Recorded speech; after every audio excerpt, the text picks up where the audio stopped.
अस्सलामु अलैकुम वरहमतुल्लाहि वबरकातुहू।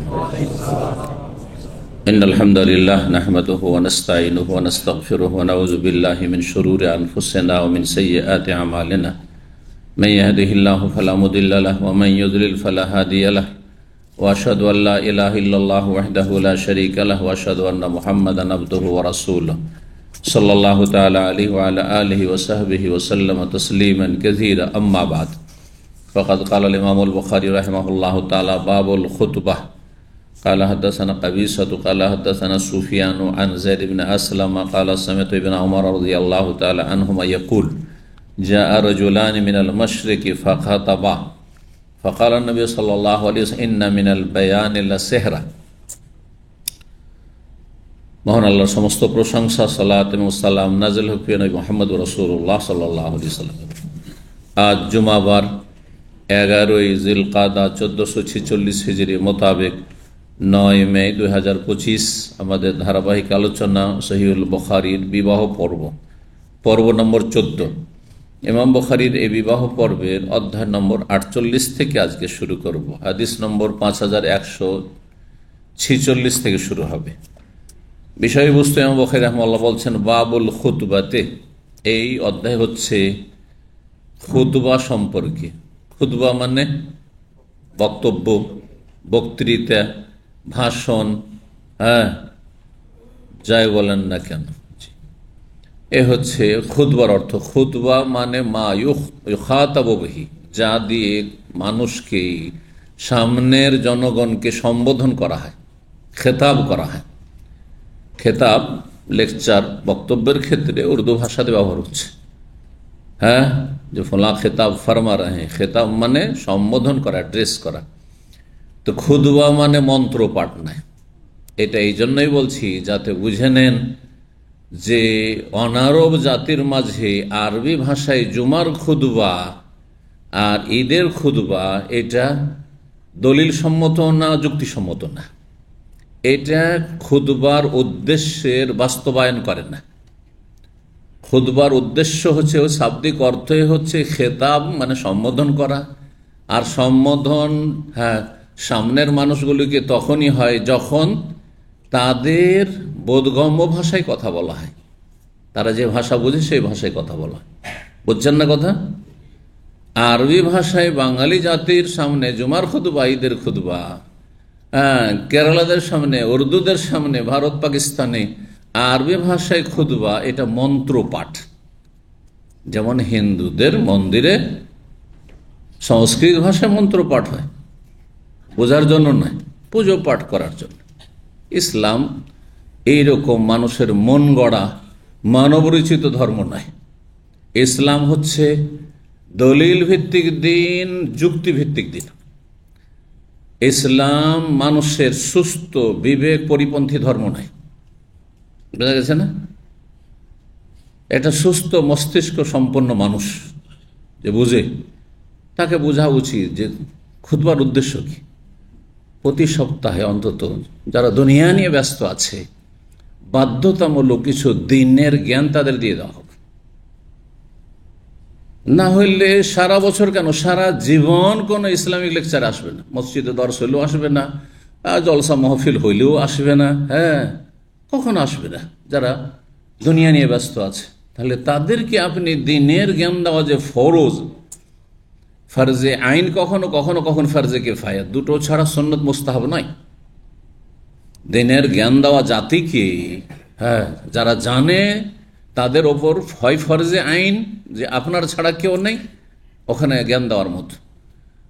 আর যদি আপনার ছাড়া, আমরা ছাড়া আরো কেউ থাকে তাহলে ফরজে কিফায়া। আমাদের 10 জন আলেম আছে, একজন দিলে হইল। প্রতিটি বিষয়, প্রতিটি ইস্যু নিয়ে আমাকে বলতে হবে এটা ফরজে আইন নয়, ফরজে কিফায়া। আমার জন্য মুস্তাহাব, সবার জন্য সবাই মিললে হচ্ছে ফরজ, ফরজে কিফায়া। ফরজে আইন একজন দিয়ে আদায় হয়ে যাবে। কথা বুঝতে পারছেন না? তো এই ফরজ আইনটা বা ফরজে কিফায়াটা কেমন করে আদায় করবেন যদি আরবি দিয়ে জুমার খুতবা, আরবি দিয়ে ঈদের খুতবা? এই জন্য জাতির পয়সাওয়ালা ব্যক্তিরা, জাতির নেতৃস্থানীয় ব্যক্তিরা অনারব সমাজে বিশেষ করে ইসলাম সম্পর্কে কিছুই জানে না। আল্লাহ বিনা বাড়াবাড়িতে বলছে, কিছুই জানে না। তার একমাত্র ব্যক্তি জীবনে যদি ইসলাম চর্চা করে সেটা আলাদা কথা। এইরকম লোক হাজারে একটা পাবেন না। হ্যাঁ, যে পয়সা নিয়ে ব্যস্ত, হ্যাঁ, ক্ষমতা নিয়ে ব্যস্ত, আর তার মধ্যে সময় করে আবার দিন শিখবে, হ্যাঁ, 10 মিনিট আধা ঘন্টা, এইসব সব সময় নেই, এরকম মন মানসিকতা নেই। কিন্তু জুমাতে আসতে বাধ্য একজন মুসলিম হিসাবে, ঈদের খুতবাতে আসতে ব্যস্ত, ঈদের মজলিসে আসতে, ঈদগাহে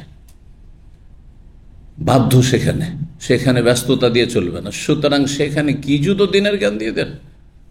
গোটা বছরে 52টি সপ্তাহ, 52টি জুমা, আর দুটাই 54টি টপিক প্রতি বছর দিতে পারবেন সকল স্তরের মুসলিমদেরকে। এই জন্য খুতবা হবে সেই জাতির ভাষায় যেই জাতি সেখানে সংখ্যাগরিষ্ঠ, মেজরিটি। আরব দেশে আরবিতে খুতবা এই জন্য হয় যে এটা তাদের দেশ, তবে এখানে তারাই আসল হচ্ছে সংখ্যাগরিষ্ঠ, কোথাও থাকার নাই থাক, ব্যতিক্রম কোনো জায়গা হইতে পারে।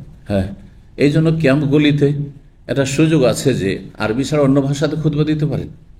কুয়েতে তো বেশ কিছু মসজিদে পারমিশন আছে, হ্যাঁ, যে আরবি ছাড়া উর্দুতে, বাংলায়। আমি খুতবা দিয়ে এসেছি বাংলায়, কুয়েতের শহরের ভিতরে, যদিও সৌদি আরবের শহরের ভিতরে এরকম মসজিদে হয়তো অনুমতি নেই, খুতবার অনুবাদ করার অনুমতি আছে। এইরকমই আরও বিভিন্ন দেশ, বাহরাইনে, দুবাই, এসব দেশগুলিতে যেসব জায়গাতে ধরেন বাঙালি বেশি ক্যাম্পের ভিতরে অথবা কোনো মসজিদে আওকাফ পারমিশন দিয়ে রেখেছে যেখানে বাংলায় খুতবা হইতে পারে, আর উর্দু বেশি তো উর্দুতে খুতবা হইতে পারে। জি, তো এটি হচ্ছে খুতবার উদ্দেশ্য। খুতবা মানে তাহলে খেতাব করা, সামনের মানুষকে বোঝানো, সম্বোধন করা।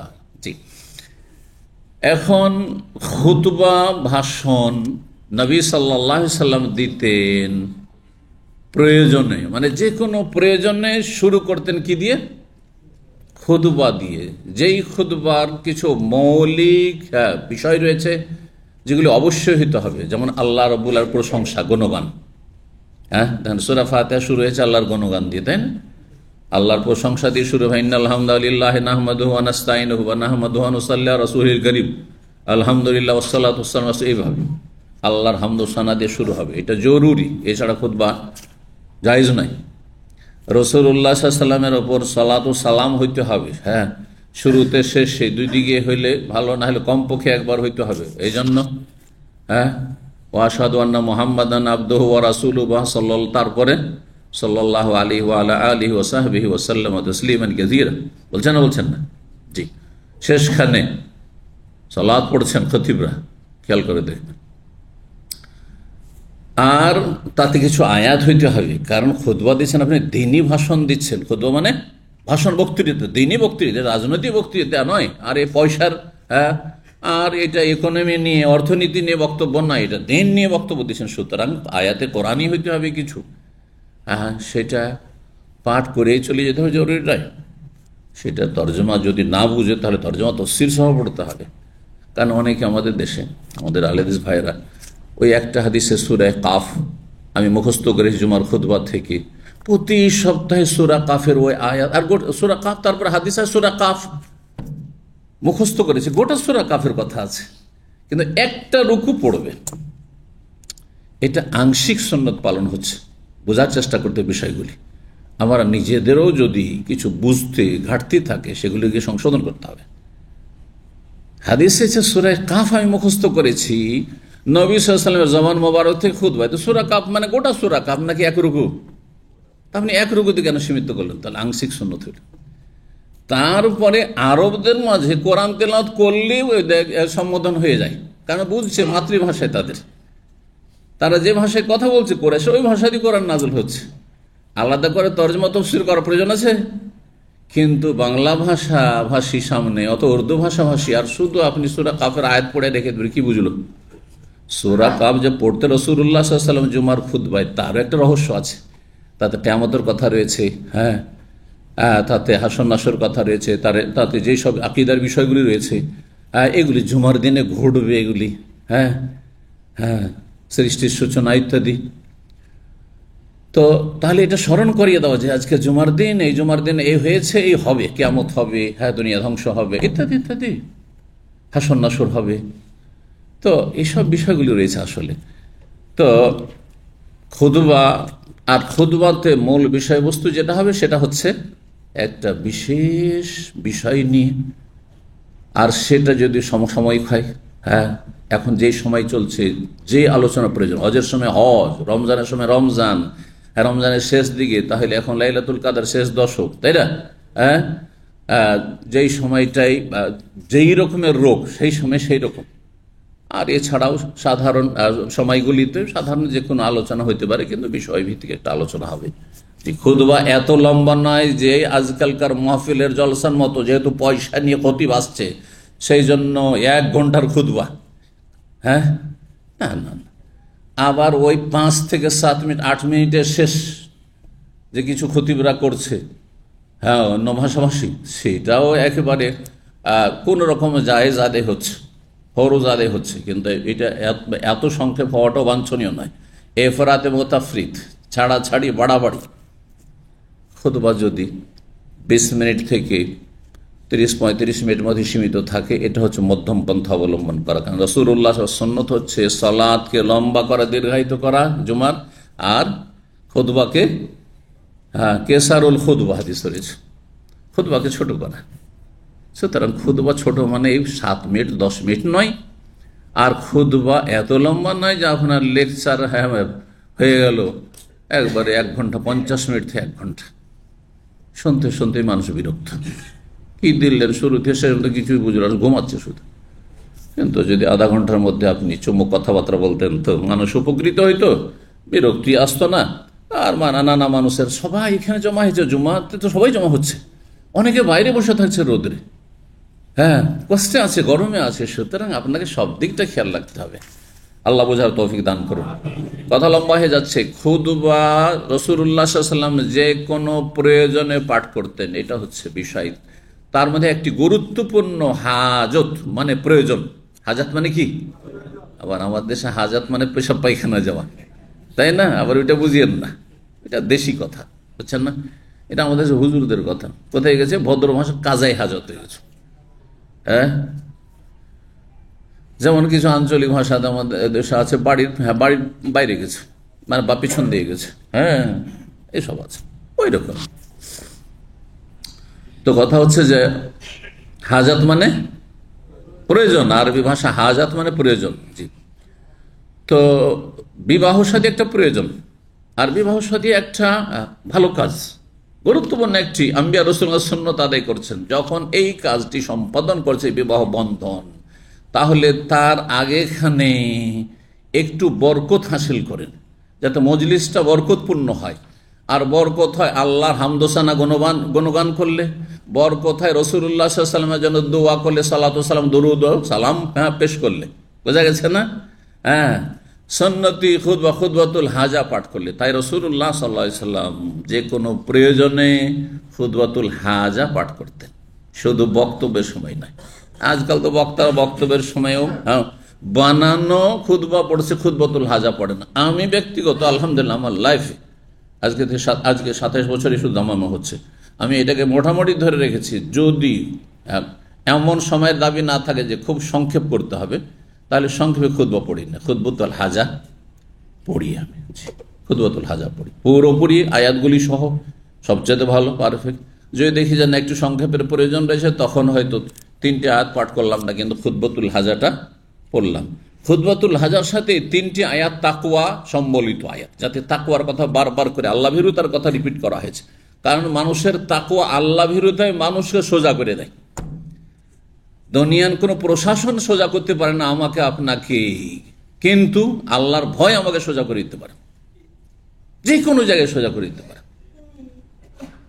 জেনা থেকে, খুন থেকে, চুরি থেকে, ডাকাতি থেকে, যত রকমের অপরাধ আছে, সার্বিক অপরাধ থেকে, ফজরে ঘুমানো থেকে, শিরিক থেকে, কুফরি থেকে, বিদআত, সব কিছু থেকে মুক্ত করে যদি আল্লাহর ভয়, যে আল্লাহর জন্য কাজ করছে, আল্লাহ দেখছেন, আল্লাহর কাছে হাজির হয়ে হিসাব দিতে হবে, আমি আল্লাহর ইবাদত করেছি কিনা, তৌহিদ ভিত্তিক, হ্যাঁ, বিদআত মুক্ত নবীর তরিকায় চলেছি কিনা, আমি পাপ মুক্ত জীবন যাপন করেছি কিনা।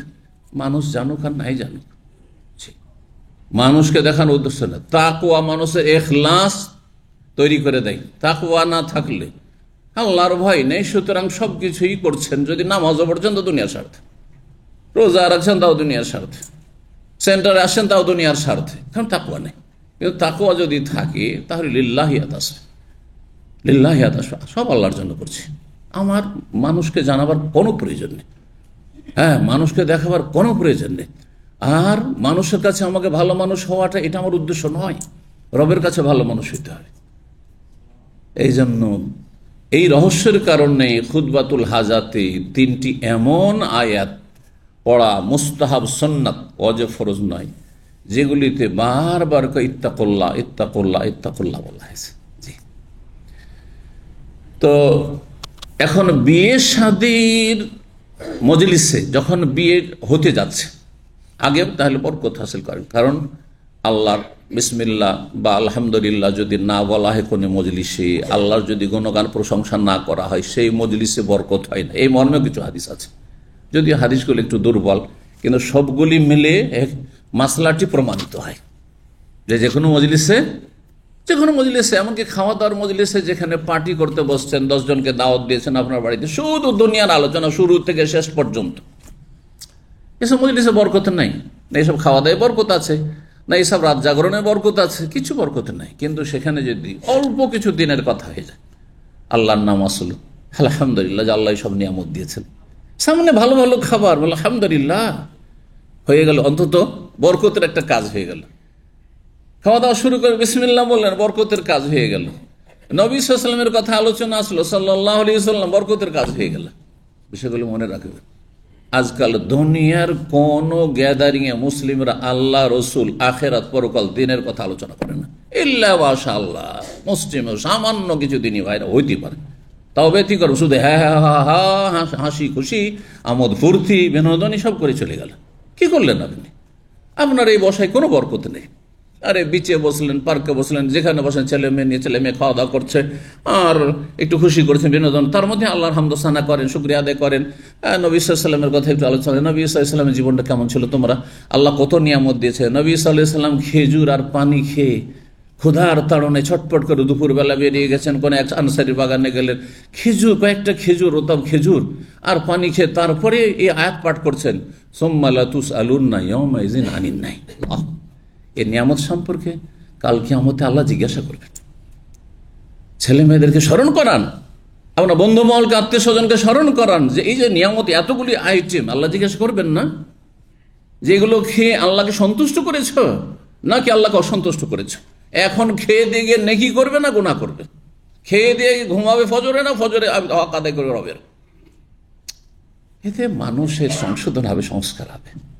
আল্লাহ বোঝার তৌফিক দান করেন। আচ্ছা, বিয়েতে বিশেষভাবে বিয়ের মজলিসে এই খুতবাতুল হাজা, এই সুন্নতি খুতবা পাঠ করার কোনো দলিল স্পষ্ট আছে কি না, এটা একটা গুরুত্বপূর্ণ প্রশ্ন। ইমাম বুখারী রাহিমাহুল্লাহ অধ্যায়ে কি বলছেন, বাবুল খুতুবাতে, এবং অধ্যায়টি নিয়ে এসছেন কিসের পর্বে? বিবাহের পর্বে, তাই না? তার মানে যদিও তিনি বলেননি বাবুল খুতবাতে ফিন নিকাহে, কিন্তু উদ্দেশ্য হচ্ছে এই খুতবা, হ্যাঁ, কিসের?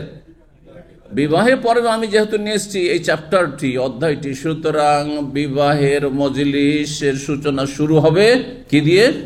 খুতবাতুল হাজা দিয়ে। খুতবাতুল হাজা এটি হচ্ছে সুন্নাত, মুস্তাহাব, ওয়াজিব, ফরজ নয়। অর্থাৎ কোন বিয়ে যদি বিনা খুতবাতে হয়ে যায়, বরকত কম হইল কিন্তু বিয়ে হয়ে গেল। আমি বিবাহের যে বিষয়ভিত্তিক আলোচনা করেছি সেখানে বলেছি আমাদের দেশের একটি ভুল ধারণা, যদি কোনো বিয়ের মজলিসে খুতবা না পড়া হয়, এই বিয়ে হয়নি। শতকরা 80% মানুষই, 90% বলে বিয়ে হয়নি। কেন বিয়ে হয়নি ওদের? বলছে খুতবাই পড়েনি। বলবে না? বলবে না। সুন্নত ছুটলো, খুতবা হয়নি, কারণ ওইটাকে বেশি গুরুত্বের নজরে দেখছেন। ওলি ছাড়া বিয়ে হয় না, বিনা ওলিতে যদি কোর্ট ম্যারেজ হয়ে যায়, তারপরে যেহেতু দেশের মানুষ এই নাজাইজ কাজে অভ্যস্ত হয়ে গেছে অধিকাংশ, হ্যাঁ, মজহাবের অন্ধত্বে ভুল ফতোয়ার উপর আমল করে, যে সাবালিকা মেয়ে স্বয়ং সম্পূর্ণ নিজেই গিয়ে বিয়ে বসে যেতে পারে, বাতিল বিয়ে নবী সাল্লাল্লাহু আলাইহি ওয়াসাল্লাম 3 বার করে বলছেন, কিন্তু এটার উপর আপত্তি করছেন না। হ্যাঁ, যেটা জরুরি, হ্যাঁ, সেটা যদি নাও থাকে, তারপরে হ্যাঁ ও কোর্ট ম্যারেজ করেছে, মনে বিয়ে হয়ে গেছে, না বিয়ে হয়নি, বাতিল বাতিল বাতিল নবী সাল্লাল্লাহু আলাইহি ওয়াসাল্লাম বলেছেন। কথা বলছেন না? তাহলে বোঝা গেল যে সমাজে প্রভাবিত হয়ে বা সমাজে যা প্রচলিত তাতে প্রভাবিত হয়ে যদি ইসলাম বুঝেন, তাহলে সহি ইসলাম বুঝে আসবে না। এর থেকে মুক্ত হয়ে, হ্যাঁ, নিরপেক্ষ হয়ে, হ্যাঁ, আর তারপরে মন মস্তিষ্ককে আপনি খোলা রেখে ভাইরাস মুক্ত করে কোরআন এবং হাদিস এবং সাহাবাই কেরামদের সালাফে সালেহিন আমল তাদের কি ছিল এগুলিকে যদি জায়গা দেন, তাহলে সহি ইসলাম, বিশুদ্ধ ইসলাম পাবেন আপনি। আশা করি আমার কথাগুলি বুঝছেন। তো কি প্রশ্ন করলাম, সেটা হচ্ছে যে নবী সাল্লাল্লাহু আলাইহি ওয়াসাল্লাম থেকে কি প্রমাণিত বা কোন হাদিস দ্বারা কি প্রমাণিত যে বিয়ের মজলিসে খুতবাতুল হাজা বা খুতবা পাঠ করতে হবে, সুন্নাত মুস্তাহাব হলো পাঠ করতে হবে।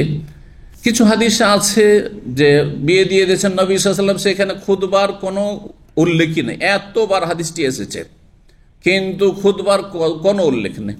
এই হাদিস আছে, যেমন যে মহিলা এসে নিজেকে সমর্পণ করলো, কতবার হাদিসটি আসলো, কারণ অনেক মাসাইল সেখান থেকে ইস্তেমবাত হয়, সেই জন্য এই সহিহ বুখারীতে। কিন্তু একবারও কোথাও নাই যে নবী সাল্লাল্লাহু আলাইহি ওয়াসাল্লাম বিয়ে পড়ানোর জন্য মোহরের কথা তো জিজ্ঞাসা করলেন, আর এই লোহার আংটিও খুঁজে বললেন কি আছে না আছে, চলো কোরআন মুখস্থ আছে কিনা, কোরআনের মানে মোহরের কথা তার মানে খুব জরুরি, মোহর একটা কিছু হইতেই হবে, যদিও কোরআন শিক্ষা হোক না কেন। কিন্তু একথা বললেন না যে খুতবাটা তুমি পাঠ করো অথবা আমি পাঠ করি, বলেছেন বিয়ে দিয়ে দেয় ফাকাদ যাওয়াজনাকা বিমা মাআকা মিনাল কোরআন, করলেন না। তাহলে এই হাদিস প্রমাণ করে যে বিয়েতে খুতবা আবশ্যক, ফরজ না। যদি ফরজ হইতো তো নবী তরক করতেন না। ফরজকে কখনো তরক মানে বুঝেন তো, কারণ এটা বাংলায় ব্যবহার হচ্ছে সেই জন্য বললাম, কি ছাড়তেন না, ত্যাগ করতেন না। জি, কিন্তু আব্দুল্লাহ ইবনে মাসউদ রাদিয়াল্লাহু তাআলা আনহু থেকে হাদিস রয়েছে, হাদিস কয়েকটি হাদিসের কিতাবে রয়েছে, আবু দাউদে রয়েছে, নাসাইতে রয়েছে, আর দারমিতে রয়েছে, মুসনাদ হাকিমে বিভিন্ন হাদিসের কিতাবে রয়েছে, এক কথায় বুখারী মুসলিম ছাড়া। হাদিসটি সহিহ, আল্লামা আলবানী রাহিমাহুল্লাহ সহিহ বলেছেন যে আল্লামানা রাসূলুল্লাহ সাল্লাল্লাহু আলাইহি ওয়াসাল্লাম খুতবাতাল হাজাতে ফিন নিকাহি, খুতবাতুল হাজাতে ফিন নিকাহি ওয়া গায়রিহি। নবী সাল্লাল্লাহু আলাইহি ওয়াসাল্লাম আমাদেরকে খুতবাতুল হাজা, প্রয়োজন বোধে খুতবা শিখিয়েছেন, যেমন তাশাহুদ শিখিয়েছেন, তেমনি এই খুতবা শিখিয়েছেন। কিসের ক্ষেত্রে?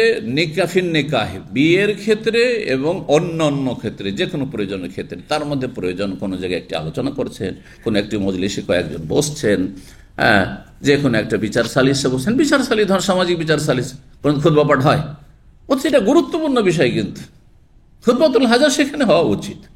কোথায় এই সুন্নতগুলো? এগুলো মৃত সুন্নত। কিন্তু বিয়ের মজলিসে শুধু খুতবা হবে, আর আপনারা এত বড় একটা গুরুত্বপূর্ণ বিচার করছেন, মারামারি বিচার অথবা সেখানে বিভিন্ন রকমের যে সামাজিক অপরাধ সেগুলির বিচার, চুরি ডাকাতির বিচার আর জেনাবা বিচারের বিচার, আর সেখানে খুতবাতুল হাজা নেই। কেমন করে আপনাদের এই বিচারের মজলিসে, সালিসের মজলিসে বরকত হবে? বলছেন না, যদিও কাজটি ফরজ নয়, কিন্তু বরকতহীনতার কারণ। জি, বরকতহীনতা মানে একটা অশান্তি। আপনার এই বিচার সালিস করেও শান্তি হইল না দেশ গ্রামে। তো ইমাম বুখারী এই জন্য নিয়ে এসছেন যে খুতবা বিয়ের মজলিসে পড়া কি সুন্নাত, কিন্তু হাদিসটি ইমাম বুখারীর শর্ত মোতাবেক ওই উচ্চ মানের সহি নয়, যদিও সহি, সেই জন্য সরাসরি হাদিসটি নিয়ে আসেনি। সেটি আবু দাউদ, নাসাই হাদিসের কিতাবে রয়েছে। 5146 নম্বর হাদিস বর্ণনা করছেন যায়েদ বিন আসলাম তাবি, তিনি বলছেন সামিআতু ইবনে ওমর, আমি শুনেছি আব্দুল্লাহ বিন ওমর রাদিয়াল্লাহু তাআলা আনহুমা থেকে, ইয়াকুলু, তিনি বলেন যা রাজুলান মিনাল মাশরিক, দুইজন ব্যক্তি মদিনার পূর্ব অঞ্চল থেকে আসলো। মাশরিক মানে পূর্ব অঞ্চল, ব্যাপক কথা। এখন বাংলাদেশে বসে যদি বলে পূর্বাঞ্চল, তাহলে পূর্ব, তাহলে পূর্ব দিক কি হবে? যেখানে আছেন আপনি সেখান থেকে পূর্ব দিক, তাই না? সৌদি আরবে যদি মক্কা মদিনা বা রিয়াদে বসে যদি বলেন পূর্ব দিক, তো শারকিয়া, এই জন্য এই দিকটাই কি বলা হচ্ছে? মাশরিক আর শারক একই কথাই। আলাসা থেকে আপনার এই দম্মাম, কাতিফ আর জুবাইল, খাবজি, হাফরুল বাতেন পর্যন্ত শারকিয়া, ইস্টার্ন প্রভিন্স, তাই না? পূর্বাঞ্চল, জি, পূর্বজন। তো যখন মদিনা মক্কায় আপনি থাকবেন, তখন পূর্বে যেমন দাম্মাম পড়ছে, তেমন পূর্বে কাসিম রিয়াজও পড়ছে। বুঝতে পারছেন না? তো নবী সাল্লাল্লাহু আলাইহি ওয়াসাল্লামের সাহাবী আব্দুল্লাহ বিন ওমর বলছেন মদিনায় বসে, হ্যাঁ, ঘটনাটি যে দুইজন লোক আসলো পূর্ব দিক থেকে। এই পূর্ব দিক মানে এই দামামের দিক থেকে গেছেন, আলাসার দিক থেকে, এদিক থেকে একেবারে পূর্ব থেকে না, এর চাইতে বেশি পূর্বে হচ্ছে, এর চাইতে বেশি পূর্বে হচ্ছে ইরাক। হ্যাঁ, ইরাক পূর্ব দিকে এই সারেঙ্গে তো সেখানে ফিতনা ফাসাদ হবে। তো এই ক্ষেত্রে বিশেষজ্ঞ ওলামা মুহাদ্দিসিনরা বলেছেন, হাদিসে ভাষ্যকাররা, যে সেই ফিতনার জায়গা হচ্ছে ইরাক। দেখেন 1400 বছর ইতিহাস প্রমাণ করে যে বড় বড় ফিতনা ফাসাদগুলি, অশান্তি বিশৃঙ্খলা আর মানুষের ক্ষয়ক্ষতি, দিন দুনিয়ার ধ্বংস, সেগুলি ইরাকে বেশি হয়েছে। 1400 বছর ইতিহাস সম্পর্কে যারা জ্ঞান রাখে, বাগদাদের পতন, সুবহানাল্লাহ। আর তারপরে এই যে ইরাক দুনিয়ার মধ্যে সবচেয়ে শক্তিশালী দেশ ছিল, হ্যাঁ, সব দিক থেকে শক্তিশালী ছিল, সব দিক থেকে শক্তিশালী ছিল। এই সাদ্দামের মতো মাথামোটা লোক দেশটিকে দিল ধ্বংস করে, ইসলামের শত্রু, মুসলিমদের শত্রুদেরকে সুযোগ দিল আক্রমণ করার জন্য। বুঝতে পেরেছেন? দেশ ধ্বংস করে রাফেজি শিয়াদের হাতে তুলে দিল, সুন্নি দেশ শিয়া হয়ে গেল। আর এখানে জুলম অত্যাচারের শেষ নেই। আহলে সুন্নাত ওয়াল জামাত, হানাফি, শাফি, মালিকি যারা সেখানে বসবাস করে, তাদের সেখানে জীবনযাপন মুশকিল করে দিয়েছে বর্তমান সময়ে। জি, এইসব খবর তো আর মিডিয়াতে আসেন না, রাখেন না। জি, কিন্তু জ্ঞানীরা, আলেম ওলামারা অবশ্যই খবর রাখে যে কোথায় কি আমাদের মুসলিম ভাইদের, আহলে সুন্নাত ওয়াল জামাত, হানাফি, শাফি, মালিকি, হাম্বলি, আহলুল হাদিস, সালাফি, তাদের কি অবস্থায় আছে, অবশ্যই তারা খবর রাখে। জি, তো কথা হচ্ছে যে এইগুলো হচ্ছে ফিতনা ফাসাদের দেশ। এই দুইজন পূর্ব দিক থেকে এসেছিল। পূর্ব দিক যে কোনো জায়গা হইতে পারে, কিন্তু কোথা থেকে এসেছিল ইতিহাস প্রমাণ করে যে সেই দুজনের নামও এসছে। সাহাবা ইকরামরা কোনো কোনো এতে উল্লেখ করেছেন তারা দুইজন কে ছিল, দুইজনে বনু তামিম বংশের ছিল। তামিম বংশের তামিমি ছিল তারা। তামিম বংশের বর্তমান যুগে বড় বড় আলেমা ইকরাম রয়েছেন। জি জি, শেখ ইবনে ওসাইমিন তামিমি, শেখ বিন বাজ তামিমি, এরা সব তামিমি। জি, এই কাসিম থেকে শুরু করে রিয়াজ পর্যন্ত অধিকাংশ যতগুলি বংশ রয়েছে, অধিকাংশদের পূর্বপুরুষরা বনু তামিমি ছিল। তামিমি লিখুক আর না লিখুক, আজকাল অনেক শাখা প্রশাখা বংশের হয়ে গিয়ে তারপর ওই তামিমের কিছু শাখা ওরা জানে কিন্তু যে আমরা অমুক নামে পরিচিত, হ্যাঁ, কিন্তু আমাদের আসল হচ্ছে ওই 1400 বছর আগে আমরা তামিমি বংশের। হ্যাঁ, বলছেন না, আপনারা বুঝবেন না সেটা, কিন্তু তারা ঠিকই জানেন যে তাদের পূর্বপুরুষরা আগে কি নামে পরিচিত হইতো। তো পূর্ব দিক থেকে এই দুইজন তামিম গোত্রের লোকেরা এসেছিল। ফাখাতাম, আর দুইজনে মদিনায় এসে ভাষণ দিল। খাতাম মানে তারা এসে বক্তৃতা দিল নবী সাল্লাল্লাহু আলাইহি ওয়াসাল্লামের সামনে, একেবারে খুব সুন্দর অলংকারপূর্ণ আরবি ভাষায় এমন বক্তব্য, একেবারে বাগ্মী বক্তা, তার বক্তব্য দিল সুন্দর। নবী সাল্লাল্লাহু আলাইহি ওয়াসাল্লাম তাদের বক্তব্য শুনে অবাক হলেন যে এত সুন্দর, হ্যাঁ, মিষ্টি ভাষায় এবং বাগ্মিতার সাথে বক্তব্য করতে পারে এরা। অথচ এরা বেদুইন ছিল সব। জি, কিন্তু মাতৃভাষায় তাদের এরকম ছিল, অলঙ্কারপূর্ণ ছিল। ফাকাল নবী সাল্লাল্লাহু আলাইহি সাল্লাম, মানুষকে চমৎকৃত করল। মানুষ অবাক হয়ে গেছে তাদের ভাষণ শুনে, ভাষা শুনে।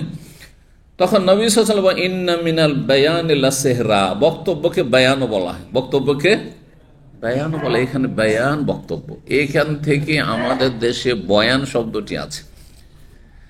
এক শ্রেণীর বিদআতপন্থীরা তো বয়ান বলে আমাদের আহলে হাদিস ভাইরা, তারা বলে শেখের বয়ান হবে, আপনারা বসে যান। এ বলাটা কেমন, এটাও শুনে রাখেন। কিন্তু ভাষাগত দিক থেকে কোনো অসুবিধা নেই, কিন্তু বিদআতীদের যে তাদের ধর্মীয় প্রচারণা, যাতে বেদাত মিশানো আর জাল কিচ্ছা কাহিনী আর স্বপ্নের ছড়াছড়ি, এইসব দিয়ে যারা ইসলামের খেদমত করে থাকে এবং ভাবে যে এইটাই হচ্ছে মানুষের সংশোধনের রাস্তা, তারা বক্তব্যকে কি বলে, বয়ান বলে। যেহেতু বেদাতীদের একটি বিশেষ ভাষায় পরিণত হয়েছে বর্তমান যুগে, সেই জন্য আমরা সেই ভাষাটি বর্জন করব, সেই ভাষাটিকে এড়িয়ে চলব। আমাদের কাছে অন্য ভাষা আছে, যাতে করে বেদাতের কি না হয়, বেদাতের গন্ধ না আসে। যারে এরাও কি ওই তরিকারই লোক নাকি, বুঝতে পারছেন না? এজন্য যারা আমার বক্তব্য হবে কোনো জায়গায় শেখের বয়ান হবে, পরে বলি বয়ান শব্দটা বলিয়েন না। এটা নয় যে হারাম, কিন্তু অপছন্দনীয়, আপত্তিকর। মদিনার নাম ইয়াসরিব ছিল, ছিল না? ছিল না? নবী সাল্লাল্লাহু আলাইহি ওয়াসাল্লাম পরে অপছন্দ করেছেন না করেননি? এখন বললে কোন হারাম কাজ করে দিলে না, কিন্তু অপছন্দনীয়, এরকম মেলা শব্দ রয়েছে। ইমাম হোসেন, হ্যাঁ, শাব্দিক অর্থ কোনো অসুবিধা আছে? ইমাম মানে নেতা, আর হোসেন হোসেন, হোসেন নাম রাখতে অসুবিধা নেই, আর ইমাম ইমাম যদি নাম রাখ তাও অসুবিধা নেই। ইমাম হোসেন একটু শিয়াদের গন্ধ আসে, কথা বুঝতে পারছেন না? তাদের বিদাতের গন্ধ আসে, ওই জন্য ইমাম হোসেন ছেলে মেয়েদের নাম রাখবেন না আপনি, বোঝা গেছে? এইভাবে মেলা উদাহরণের আছে, যেখানে দেখবেন যে বেদাতের গন্ধ আসছে সেটাকে এড়িয়ে চলবেন আপনি। কোন একটা ভ্রান্ত ফিরকের, হ্যাঁ, কোনো বিশেষ বিশেষ টার্ম আছে, সে টার্মগুলি ব্যবহার করবেন না। তো কি বললেন নবী সাল্লাল্লাহু আলাইহি ওয়াসাল্লাম? ইন্না মিনাল বায়ানি লাসিহরা, নিশ্চয় কিছু কিছু বক্তৃতায় জাদু রয়েছে, জাদুর মতো। তাতে কি হয়? প্রভাব ফেলে শ্রোতাদের ওপর। হ্যাঁ, যাদের সামনে ভাষণ দেওয়া হয়, ভাষণে এমন তারা মানে প্রভাবিত হয় যে জাদুর মুহূর্তের মধ্যে যেমন প্রতিক্রিয়া হয়ে যায়, যে একটা সুস্থ মানুষ আর স্বাভাবিক অবস্থায় ছিল অস্বাভাবিক অবস্থা তার হয়ে যায়। হ্যাঁ, হঠাৎ করে অসুস্থ, কিছুই ছিল না তার, হঠাৎ করে অসুস্থ। কেন?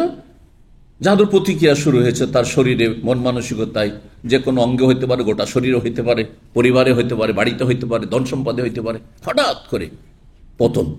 ঠিক তেমনি, হ্যাঁ, ঠিক তেমনি বক্তব্যে কিছু কিছু বক্তব্য, মিনাল বায়ানে, সবগুলি না, কিছু কিছু ভাষণে কি আছে? জাদু আছে, জাদুর মতো তাসির করে। যদি সেটা গঠনমূলক ভাষণ হয়, ইসলামের খেদমতে হয়, তাহলে প্রশংসনীয়, তাহলে আপনি ভালো কাজ করলেন, যে জাদুর মতো আপনার বক্তব্য দিয়ে মানুষ আকর্ষিত হচ্ছে আর হেদায়েত হচ্ছে, জান্নাতের পথ ধরছে। কিন্তু যদি শিরকি বক্তব্য হয়, বেদাতি বক্তব্য হয়, ভাষণ হয়, আর বড়ই চমৎকৃত করেছে মানুষকে, আছে না কিছু বেদাতি বক্তাদের, মান ভাইরাল বক্তা, একবার শিরক বেদাত যা বলে তাই মানুষ বিশ্বাস করে আর প্রভাবিত হয়ে যায়। হ্যাঁ, অন্ধভক্তি। অথবা ধরেন কিছু আছে ভাইরাল আছে গান বাজনার জগতে, নায়ক নায়িকা, গায়ক গায়িকা, হ্যাঁ, তাদের ফ্যান নেই, তাদের ফ্যানের অভাব নেই, কারণ তাদের কথাই জাদু আছে। হ্যাঁ, এই জাদু ধ্বংস করবে। তাহলে বক্তব্যের, ভাষণের জাদু দিয়ে যদি গঠনমূলক কাজ হয়, আপনি ঈমান ইসলাম ভালো করছেন, সমাজ পরিবারের খেদমত করছেন, আপনি মানব জাতিকে মানুষের মতো মানুষ তৈরি করছেন, গঠনমূলক হলে অসুবিধা নেই। গঠনমূলক কথাটি খুব সুন্দর, যে কোনো গঠনমূলক হতে পারে, মানুষের ব্যক্তি জীবনে, পারিবারিক গঠনে। আপনি গড়ার কাজ করছেন, ভাঙার কাজ করছেন না, এক কথা ধ্বংস করছেন না আপনি, তাহলে ভালো কথা। তো রাসূলুল্লাহ সাল্লাল্লাহু আলাইহি ওয়াসাল্লাম যে কথাটি বলেছেন, এটির পজিটিভ দিকও আছে আর নেগেটিভ দিক আছে। তার মানে সেই সেহের, সেই ভাষণের জাদু দিয়ে যদি ইসলাম মুসলিমের খেদমত হয়, তাহলে তো ভালো, প্রশংসনীয়। আর যদি সেই ভাষণ দিয়ে জাতিকে গুমরাহ করা, বিভ্রান্ত করা হয়, যেমন আজকাল মিডিয়ার অপপ্রচারের কারণে বহু বিবাহ বদনাম হয়ে গেছে। হ্যাঁ, 18 বছর আগের বিয়ে, হ্যাঁ হ্যাঁ, কি হয়ে গেছে? বাল্য বিবাহ বদনাম হয়ে গেছে। আর তারপরে পাপকে মানুষ সহজে বরণ করে নিচ্ছে, নারী স্বাধীনতা নামে যৌন স্বাধীনতা, যৌন কর্মী, আর কত কি, দাদা বুঝছেন না? এগুলি হচ্ছে ধ্বংসাত্মক জাদু।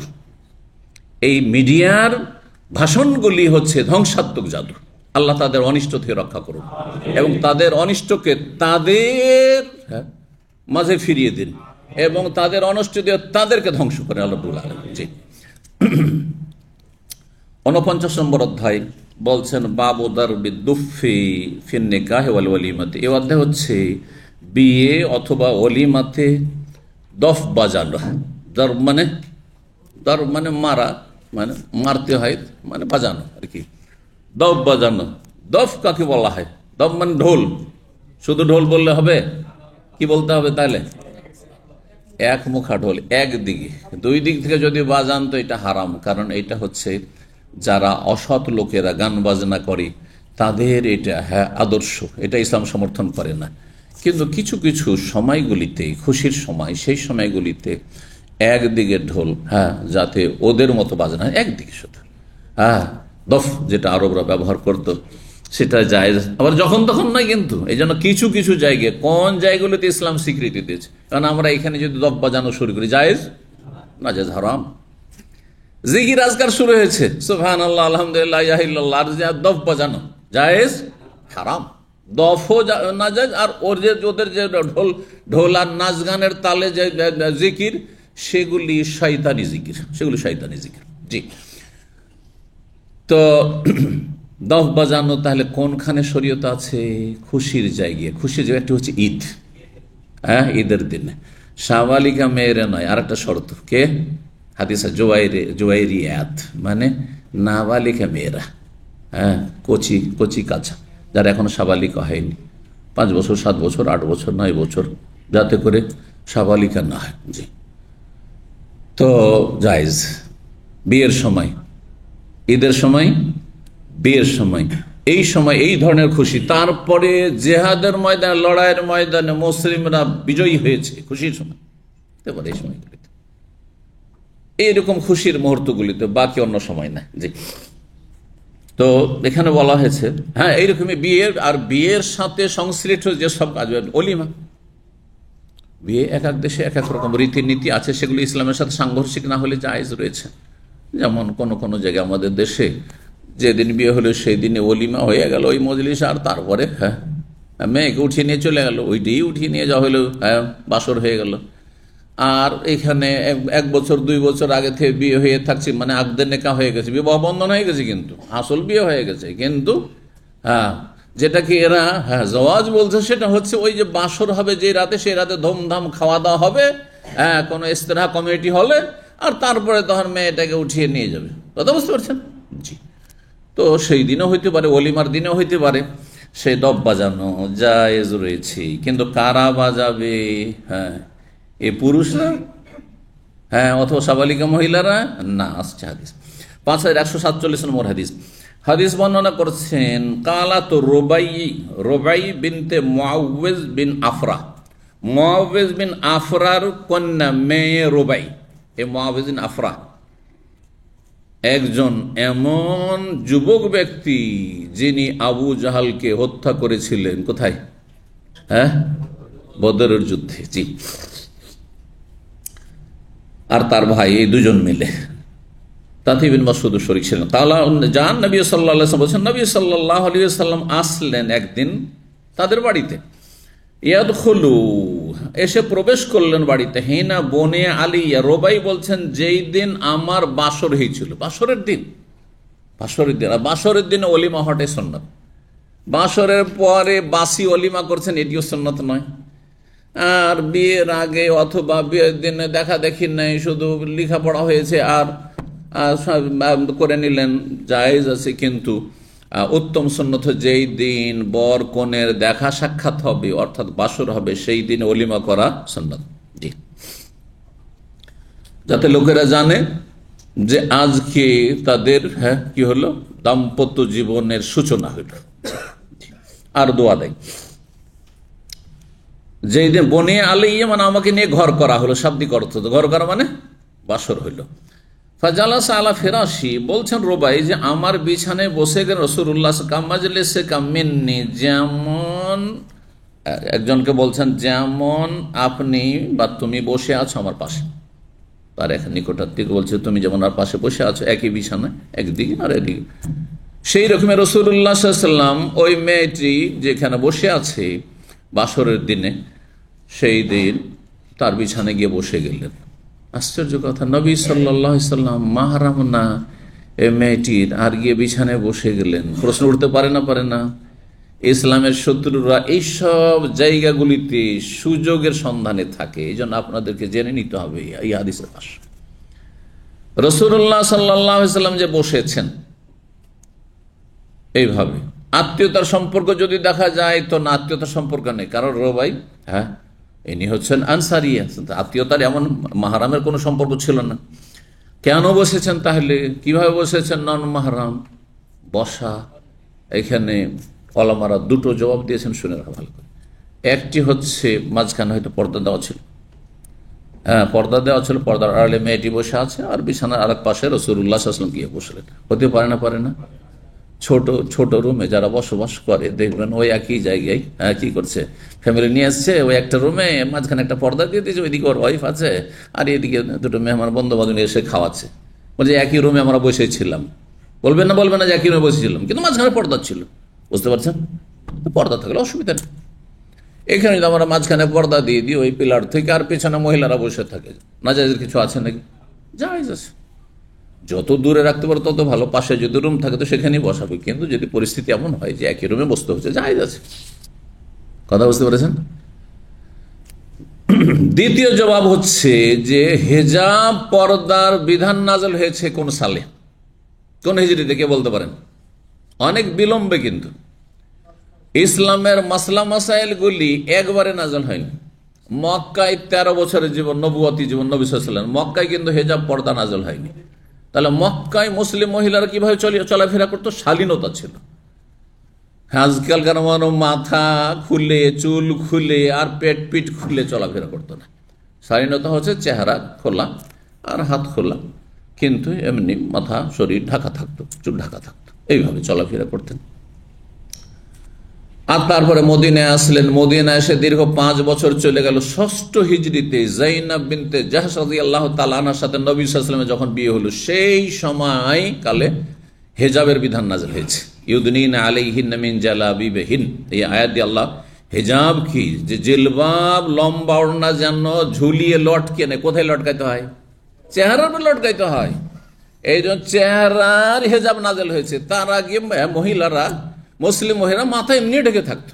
আরে আমাদের দেশে আমরা দেখেছি, এখন একটু হয়তো ব্যতিক্রম হয়েছে কলেজ ইউনিভার্সিটি বেশি পড়ার কারণে, যে হিন্দু মহিলারও মাথা খোলা দেখতাম না কোনোদিন। আমরা আমাদের বয়সকালে দেখেছি, গ্রামে যখন বসবাস করেছি, হিন্দু মহিলাদেরকে মাথা খোলা দেখিনি। জি। তো আমাদের একজন শেখ দাম্মাম থেকে গিয়েছিলেন সুইডেনে, ইউরোপের কথা বলি, সুইডেনে আজকে থেকে প্রায় 20 বছর আগে গেছিলেন উনি, 15-20 বছর আগে। আর খুব বড় শেখ এখানকার উনি। তো তিনি বলছেন যে আমি থাকলাম সেখানে, কয়েকটা কোর্সও করালাম সে মুসলিমদের জন্য। তো সেখানে যে পুলিশ অফিসার তাদের, সে আসলে একজন খ্রিস্টান। আসার পরে আমার সাথে দেখা করলো, আর তিনি ইংলিশ বলতে পারতেন। তো বলি তার সাথে সরাসরি অনেক গল্প হইল। তিনি যখন আমি ইসলামের হেজাবের কথা, ইসলামের শিষ্টাচারের কথা, ইসলামের যেসব ক্যারেক্টার সেগুলি নিয়ে আলোচনা করলাম, তখন সেই অমুসলিম খ্রিস্টান পুলিশ অফিসার, এসপি অথবা ডিসি যাই হোক না কেন, সে বলছে যে 40 বছর আগে আমাদের মহিলারাও আপনাদের মতো পুরো হিজাব করত। তাহলে ইউরোপে আজকে থেকে 50-60 বছর আগে মহিলারা চেহারা ঢেকে, হাত পা ঢেকে, গোটা শরীর ঢেকে চলতো ঢিলে কাপড়ে। জি। প্রাচীন কিছু ছবি দেখতে পাবেন যে খ্রিস্টানরা এরকমই ছিল এক সময়। জি। তারপরে পাশ্চাত্য সভ্যতা নারীদের থেকে কাপড় ছেনা শুরু করলো, কাপড় কেড়ে নেওয়া শুরু, ছেনাইতে আর ধীরে ধীরে তারা ছিনতাই করতেই আছে। কিন্তু আমাদের এক শ্রেণীর অবুঝ নারীরা তাদের স্বল্প বুদ্ধিতার কারণে, নির্বুদ্ধিতার কারণে তারা বুঝে না বিষয়টি, যে আমাদেরকে বিবস্ত্র করতে চাই এই পশ্চিমারা, আর আমাদেরকে অবৈধভাবে ভোগ করতে চায়। আমাদের দায় দায়িত্ব এরা নিতে চাই না। বৈবাহিক জীবনে গেলে পুরো দায় দায়িত্ব একজন স্বামীকে নিতে হবে না। বিবাহ সব তুচ্ছ কাজ। আজকাল বিবাহ উঠিয়ে দিতে চাইছে, লিভ টুগেদার করো, যাতে করে কোন দায় দায়িত্ব একজন পুরুষের উপর না থাকে। এগুলো শয়তানি চক্র, জি, আন্তর্জাতিক চক্রান্ত চলছে এগুলি। সুতরাং মুসলিম নারীদেরকে এগুলি হাড়ে হাড়ে বোঝার চেষ্টা করতে হবে। প্রাচীন ইতিহাস, আদম এবং হাওয়ার সেই সময়ের ইতিহাস, কাপড় শরীর থেকে খুলে নেওয়ার, বিবস্ত্র করার জন্য যে বদ্ধপরিকর হয়ে খুলে নিয়েছে, বিবস্ত্র করেছে আদম হাওয়াকে, সে কে? ইবলিস, শয়তান। যখন গাছের ফল খাইয়ে দিল, তখন কি হয়ে গেল? কাপড় শরীর থেকে, জান্নাতের কাপড় হারিয়ে গেল। হ্যাঁ, এই পাপ যদি না করাইতে পারতো, এই গুনাহ না করাইতো, ভুল না করাতো, হ্যাঁ, এতে সক্ষম না হইতো ইবলিস শয়তান, তাহলে কাপড় শরীর থেকে খুলতো না, বিবস্ত্র হইতেন না। মানুষের লজ্জা আছে, প্রাকৃতিক লজ্জা। ছোট বাচ্চাও দেখবেন, হ্যাঁ, যার সামনে সে পেশাব পায়খানা করে তার সামনে শুধু ন্যাংটা হবে, কাপড় খুলবে, তাছাড়া খুলবে না। যদি শুধু মায়ের সামনে অভ্যাস থাকে, বাবার সামনে খুলবে না। বাবা যদি বলে চলো পেশাব করে, যাবে না ও। আমরা জানি এগুলো, ছেলে মেয়ে মানুষ করেছি, জানেন না আপনারা এগুলো। যদি শুধু মা বাবার সামনে, আমার ছেলেরা মা বাবা এই দুটোকে মেনে নিয়েছে, কারণ কোনো সময় হয়তো ওর আম্মা নাই, আমি করে দিলাম। কিন্তু কোনো ভাই বোনও যদি বলে যে তোর কাপড়টা করলে তোকে ইয়ে করে দিই, পরিষ্কার করে দিই, পেশাব পায়খানা পরিষ্কার করে দিই, মারতে শুরু করে সাথে সাথে। এইভাবে ছেলে মেয়েদের দেখেছি আমি ছোটকালে, বুঝতে পারছেন। তার মানে নর হোক আর নারী হোক, ছেলে হোক অথবা মেয়ে হোক, আল্লাহ কি করেছেন, লজ্জার চরিত্র প্রাকৃতিকভাবে ন্যাচারাল আল্লাহ দিয়েছেন। এই লজ্জাকে কেড়ে নেওয়া হচ্ছে আমাদের থেকে, নর নারী থেকে কেড়ে নেওয়া হচ্ছে এই সহশিক্ষার মাধ্যমে, অবাধ মেলামেশার মাধ্যমে, এসব অশ্লীলতা ছড়ানোর মাধ্যমে।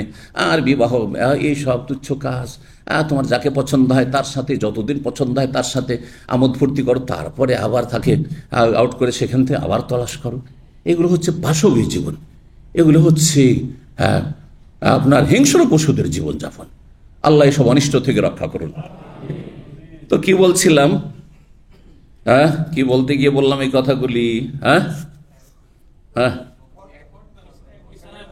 এক বিছানা বসে, তাহলে হেজাবের বিধান নাজেল আসতে দেরি। হঠাৎ করে যদি হেজাব মক্কাতে আল্লাহ নাজেল করে দিতেন, তো মক্কার কাফেররা বলতো যে আমাদেরকে সবই ছেড়ে দিতে হবে, সবই ছেড়ে দিতে হবে।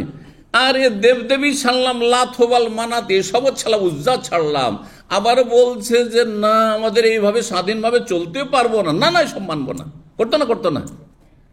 মদ হারাম হয়েছে মদিনা আসার পর, 13 বছর ওখানে হারাম হয়নি, মদিনা আসার কয়েক বছর তারপরে হারাম হয়েছে। 3 স্তরে, একবারে না, আস্তে আস্তে লাগাম টেনে 3 বারে মদকে হারাম করা হয়েছে, একটু একটু করে টাইট দিতে গিয়ে। কোরআনে কারিমে 3 রকমের আয়াত রয়েছে, কথা বোঝা গেছে। একবারে টাইট দিলে সব ইসলাম থেকে সবাই দূরে, সে কেউ ইসলাম গ্রহণ করতো না, ইল্লা মাশাআল্লাহ ব্যতিক্রম। জি, তো এই জন্য ইসলামের বিধান হচ্ছে, যদি দেখেন যে খুব খারাপ লোক, ওর উপর লোড বেশি চাপাবেন না। এমন খারাপ যে সে ইসলামের ধারে কাছে নাই, তাহলে ওকে কিছু সামান্য কিছু হালকা হালকা দেন, একটু হালকা হালকা দেন, মসজিদ মুখী করেন। এখনই নেগেটিভ পজিটিভ, এই মুখে আপনার সিগারেটের গন্ধ আসছে, টাকনার নিচে কাপড়, এগুলো কথা তুলিয়েন না। কেউ একটা নতুন ইসলাম গ্রহণ করতে যাচ্ছে, আগে আবার এক শ্রেণীর জাহেল আছে, বলছে যে চলেন আপনার খাতনার ব্যবস্থাটা করে দেব। আরে পাগল, কারো জাহান্নাম থেকে তো ওটা, ও খাতনা না করলেও জাহান্নাম থেকে বাঁচতে পারে হয়তো, কিছুটা নাপাকির আশঙ্কা থাকছে, কিন্তু জাহান্নামে এখন পড়ে আছে। আর তুমি জাহান্নাম থেকে না উঠিয়ে ওকে তুমি আগেই বলছে যে হসপিটালে ব্যবস্থা আছে, ফ্রি খাতনা হবে। আরে যতই ফ্রি বলেন, ও খাতনা করবে না, ভয় পাবে, কলমাই পড়বে না তোমার। কথা বোঝা গেছে। এগুলি ইসলামের তরিকা নয়। আস্তে ধীরে আস্তে ধীরে শিরক বেদাতের মাঝে বাস করছে, বেদাতি সমাজে বাস করছে। একসাথে সৌদি আরব থেকে গিয়ে দিলেন রফে দেন শুরু করে, কেন রে ভাই রফে দেন, আর আমিন জোরে বললা, আর একেবারে এভাবে হাত বাঁধা, ওদের মতো একটু থাকেন। আরে শাহ ওলিউল্লাহ মুহাদ্দিস দেহলভী, তিনিও সালাফি মানহাজেরই প্রচার করেছেন, কিন্তু সবকিছু পালন করতে পারেননি। ওই রকম পরিস্থিতির শিকার আপনিও, সুতরাং ওইভাবে আপনি আস্তে ধীরে সারা জীবন করব না এমন করিয়েন না, নিয়তে রাখেন, মহব্বত রাখেন এসবের সাথে, যা সুন্নত পারছি না, কিন্তু আস্তে ধীরে বেদাতগুলো ছাড়ান। ময়লা আবর্জনা, শিরক বেদাত হচ্ছে ময়লা আবর্জনা। ময়লা আবর্জনা থেকে পাক পবিত্র হন, আতর পরে লাগাবেন। কি বুঝলেন আমার উদাহরণ? রফলিয়া দান করা, আমিন জোরে বলা, আর বুকে হাত বাঁধা, আর তার পায়ে পা লাগানো, কাঁধে কাঁধ লাগানো, এগুলি হচ্ছে আতর সুগন্ধি। সারা জীবন আতর না লাগিয়েও আপনি নিজেও কষ্ট পাবেন না, কাউকে কষ্ট দেবেন না, যদি শরীরে ময়লা আবর্জনা না, ডেলি গোসল করে নিচ্ছেন। গরিব মানুষ, আতর ফাতর কিচ্ছু নেই জীবনও। আমি ছাত্র জীবনে কোনোদিন এসব জানতাম না, ওই সরিষার তেল ছাড়া আমরা কিছুই জানতাম না, বুঝতে পারছেন না? কোন ক্রিম ভ্যাসলিন এসব জানতামই না ছাত্র জীবনে। এ তো মদিনা এসে এসব ভ্যাসলিন আর ক্রিম, তারপর দেখছি এসব সবাই করছে, তখন হয়তো তারপরও এইসব অত সহজে এগুলো হতে ফালতু পয়সা খরচ করবো। আল্লাহ আমাকে যদি এমনি সুস্থ রাখেন, ভালো রাখেন, পা ফাটছে না, হাত ফাটছে না, মুখ ফাটছে না, প্রয়োজনই বাকি আমার, কথা বুঝতে পারেন? এই মন মানসিকতা আমার ছিল। তো কথা হচ্ছে যে আপনি আস্তে ধীরে, আমার উদাহরণটা বুঝতে পারলেন তো? একসাথে একবার সবই করা শুরু করবেন, আর এই করতে গিয়ে ঝামেলা বাঁধিয়েছেন গ্রামেগঞ্জে যে আপনারা, না এইসব করবেন না। আপনি ওদের বেদাতগুলো করিয়েন না, নিয়ত পড়িয়েন না, জায়নামাজে দোয়া পড়িয়েন না, সম্মিলিত মোনাজাত করিয়েন না, মিলাদের বেদাত করছে বসিয়েন না। হ্যাঁ, আর ওইসব আস্তানায় যাচ্ছে, পীরের কাছে যাচ্ছে, আর ওই মুরিদ হতে যাচ্ছে, ওইসব করিয়েন না। হ্যাঁ, ধীরে ধীরে ধীরে, আর মানুষকে বোঝান মৌলিক বিষয়গুলি। হ্যাঁ, রসুলের মহব্বতের দাবি কি, আর আল্লাহর মহব্বতের দাবি কি, আর কোরআন সন্ন্যার গুরুত্ব কি, দলিলের গুরুত্ব, এই তারপরে দেখবেন যে ইনশাআল্লাহ আপনাকে ওরা মহব্বত করা শুরু করবে।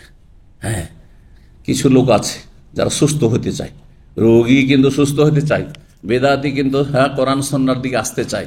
আল্লাহ ওদেরকে হেদায়েত করবে আপনার মাধ্যমে, আল্লাহ তৌফিক দান করুন। কথা লম্বা হয়ে যাচ্ছে। তো রাসূলুল্লাহ সাল্লাল্লাহু আলাইহি ওয়াসাল্লাম বসেছিলেন, এর দুটো, একটা হচ্ছে হয় হেজাবের বিধান নাজিল হওয়ার আগে, হ্যাঁ, আর আরেকটি হচ্ছে যে মাঝখানে পর্দা ছিল। তৃতীয়, হানাফি ইমাম বুখারীর একটি ভাষ্য রয়েছে, হানাফি মুহাদ্দিসে করেছেন। এই ভাষ্যের নাম জানেন? প্রসিদ্ধ আরবি ভাষ্য দুই একটা দেখি, বুখারী যখন শুনছেন আমার আলোচনা, বুখারীর আরবি ভাষ্য, প্রসিদ্ধ ভাষ্য দুই একটির নাম কে বললাম? ফথুল বারী। হ্যাঁ, ফথুল বারী লিখেছেন ইমাম হাফেজ বিন হাজার আসকালানী। তিনি মিসরের প্রধান বিচারপতি ছিলেন এবং তিনি মাসলাক মযহাবের দিক থেকে শাফিঈ ছিলেন, কিন্তু তার সমসাময়িক, তার যুগে কাছাকাছি সময়ে ছিলেন আল্লামা আইনি, বদরুদ্দিন আইনি। তিনিও মিসরের ছিলেন, কিন্তু তিনি হানাফি মযহাবের মুহাদ্দিস ছিলেন। দুইজনে মুহাদ্দিস, একজন শাফি মযহাবের মুহাদ্দিস আর একজন হানাফি মুহাদ্দিস। তো উমদাতুল কারিতে তৃতীয় একটি ব্যাখ্যা করা হয়েছে যে রাসূলুল্লাহ সাল্লাল্লাহু আলাইহি ওয়াসাল্লাম গায়ের মাহরাম হওয়া, নন মাহরাম হওয়া সত্ত্বেও এই বিয়ে হওয়ার পরে বাসর ঘরে মেয়েটি বসে আছে, আর তার মজলিসে গিয়ে সেই বিছানায় বসলেন। আচ্ছা, তারপর এখানে কি আছে যে আমি শুধু ছিলাম, একাই আছে, আর আরো মহিলারা আছে?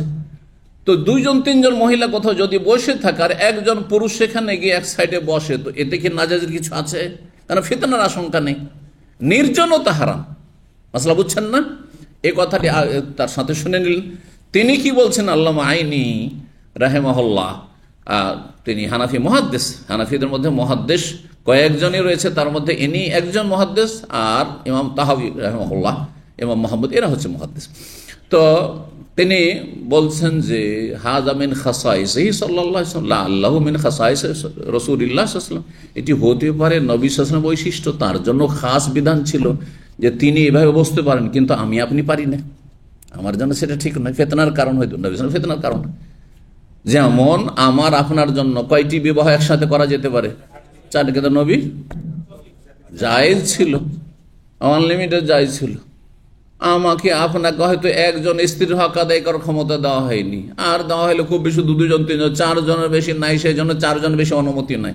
কিন্তু নবী সাল্লাল্লাহু আলাইহি ওয়াসাল্লাম 30 জন, কুওতিয়া কুওয়াতু সালাসিন, 30 জন নারীর ক্ষমতা আল্লাহ দিয়েছিলেন। 30 জনের মধ্যে 3 ভাগের 1 ভাগও তিনি তার ক্ষমতার প্রয়োগ করেননি, 9টা মাত্র একসাথে রেখেছে। বোঝা গেছে না? তো কারো জনকে 9টা জায়েজ হবে? তো নবী সাল্লাল্লাহু আলাইহি ওয়াসাল্লামের জন্য বেশ কিছু আমল খাস ছিল। তারপর বিনা মোহরে কেউ যদি নিজেকে সমর্পণ করে যে আমি আপনার সাথে বিয়ে বসতে চাই, আমার আপনার জন্য জায়েজ, মোহর দিয়ে বিয়ে করতাম, কিন্তু নবীর জন্য জায়েজ ছিল। এরকম মেলা মাসলা রয়েছে, তো হতে পারে নবী সাল্লাল্লাহু আলাইহি ওয়াসাল্লামের জন্য এটি খাস ছিল। এটি একটি ব্যাখ্যা আজকে বেশি হয়ে গেল, তাই না? তো হাদিসটি দেখেন, বলছেন যে আমার বিছানায় বসলেন রাসূলুল্লাহ সাল্লাল্লাহু আলাইহি ওয়াসাল্লাম, এসে কাম্মাজলিসুকা মিন্নি, যেমন তুমি আমার বিছানায় বসে আছো, এতটা দূরাদূরি একই বিছানায়। ফাজাআলাত জুয়াইরিয়াতুন, নবী সাল্লাল্লাহু আলাইহি ওয়াসাল্লাম এসেছেন আর বিবাহ বাসরের দিন, সেই দিন কিছু ছোট মেয়েরা, নাবালিকা মেয়েরা, জুয়াইরিয়া তাসগীর, জারিয়াতুন মানে বালিকা, আর সেটা যাতে করে কেউ না বোঝে সেই বালিকাগুলো সাবালিকা হয়েছিল, সেই জন্য জুয়াই তাসগীর করা হয়েছে।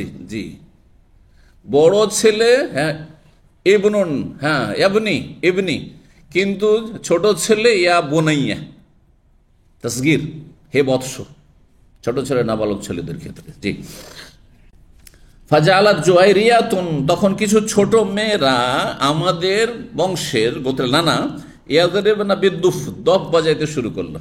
নবী সাল্লাম বসে আছেন, আর বিয়ে উপলক্ষে কি করতে লাগলো, সে নাবালিকা মেয়েগুলি দাব বাজাইতে শুরু করলো। ওয়ায়ান্দবনা, আর তারা শোক গাথা গাইতে শুরু করলো। শোক গাথা বুঝেন, কোনো শোক জীবনে নেমে এসেছে অথবা জাতির ওপর নেমে এসেছে কোনো ক্ষেত্রে, তখন ওই শোক গীতি যেটাকে বলা হয়, শোকের কথাগুলি ছন্দ আকারে, পদ্যের আকারে বা কবিতার আকারে কি করা, আবৃত্তি করা, এটাকে বলে শোক গাথা। কারণ শের শায়েরির কবিতার বিভিন্ন প্রকরণ আছে, অনেক বিজয়ের কবিতা আলাদা, হ্যাঁ, আর বিভিন্ন ভালো দৃশ্য দেখে কবিতা, যারা কাব্য রচনা করে সাহিত্যের ময়দানে যারা পারদর্শী তারা এইসব ভাগগুলি জানে এবং এগুলি লেখাপড়া হয়, সাহিত্যের লেখাপড়া করা হয় প্রত্যেক ভাষায়। তো তারা তখন কি করে শোক গাথা গাইতে লাগলো, মানে গীত গাইতে লাগলো। এক কথায় সেই গীতগুলি ছিল কি, শোক গাথা।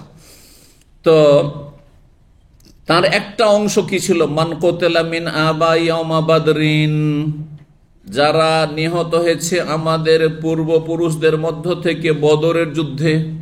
বদরের যুদ্ধে 313 জন সাহাবাই কেরাম গিয়েছিলেন, হ্যাঁ, আর তার মধ্যে শহীদ হয়েছেন, হ্যাঁ, বেশ কিছু সাহাবাই কেরাম শহীদ হয়েছেন।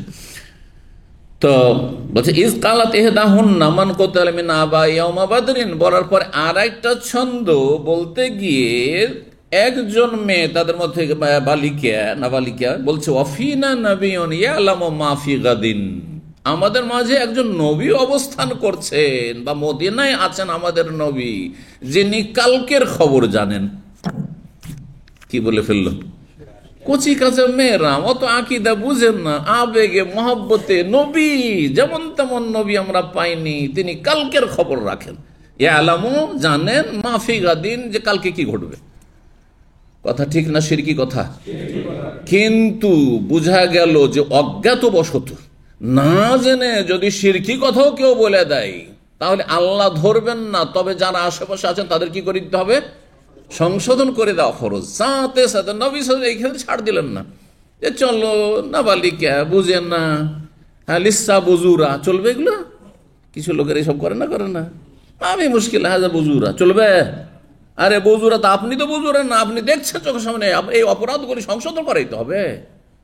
আরে ভাই পোলাপান কি করবেন, আমরাও তো এরকম ছিলাম, কিছু বোকা লোক এরকম আছে, ছেলে মেয়ে খারাপ হয়ে যাচ্ছে, আমরাও তো একদিন এরকম করেছি। বেহায়া কিছু লোক আছে সমাজে, ওদের ছেলে মেয়েরা ভালো হয় না। আপনারও ফরজ দায়িত্ব, আপনি মাসউল আন রাইয়াতি, আপনার রাখালি সম্পর্কে দায়িত্ব সম্পর্কে জিজ্ঞাসা করা হবে কিয়ামতের মাঠে। আমাদের মাঝে একজন নবী রয়েছেন, ইয়ালাম মাফি গাদিন, কালকে কি হবে তা জানেন। যদি এটা ইসলাম হইতো, বেরেলভী মাজার পূজারীরা কি বলছে, নবী আলেমুল গায়ব। এই শোকগাথায় কি রয়েছে, যে নবী আলেমুল গায়ব। যদি এটা ঠিক হইতো তো নবী আপত্তি করতেন?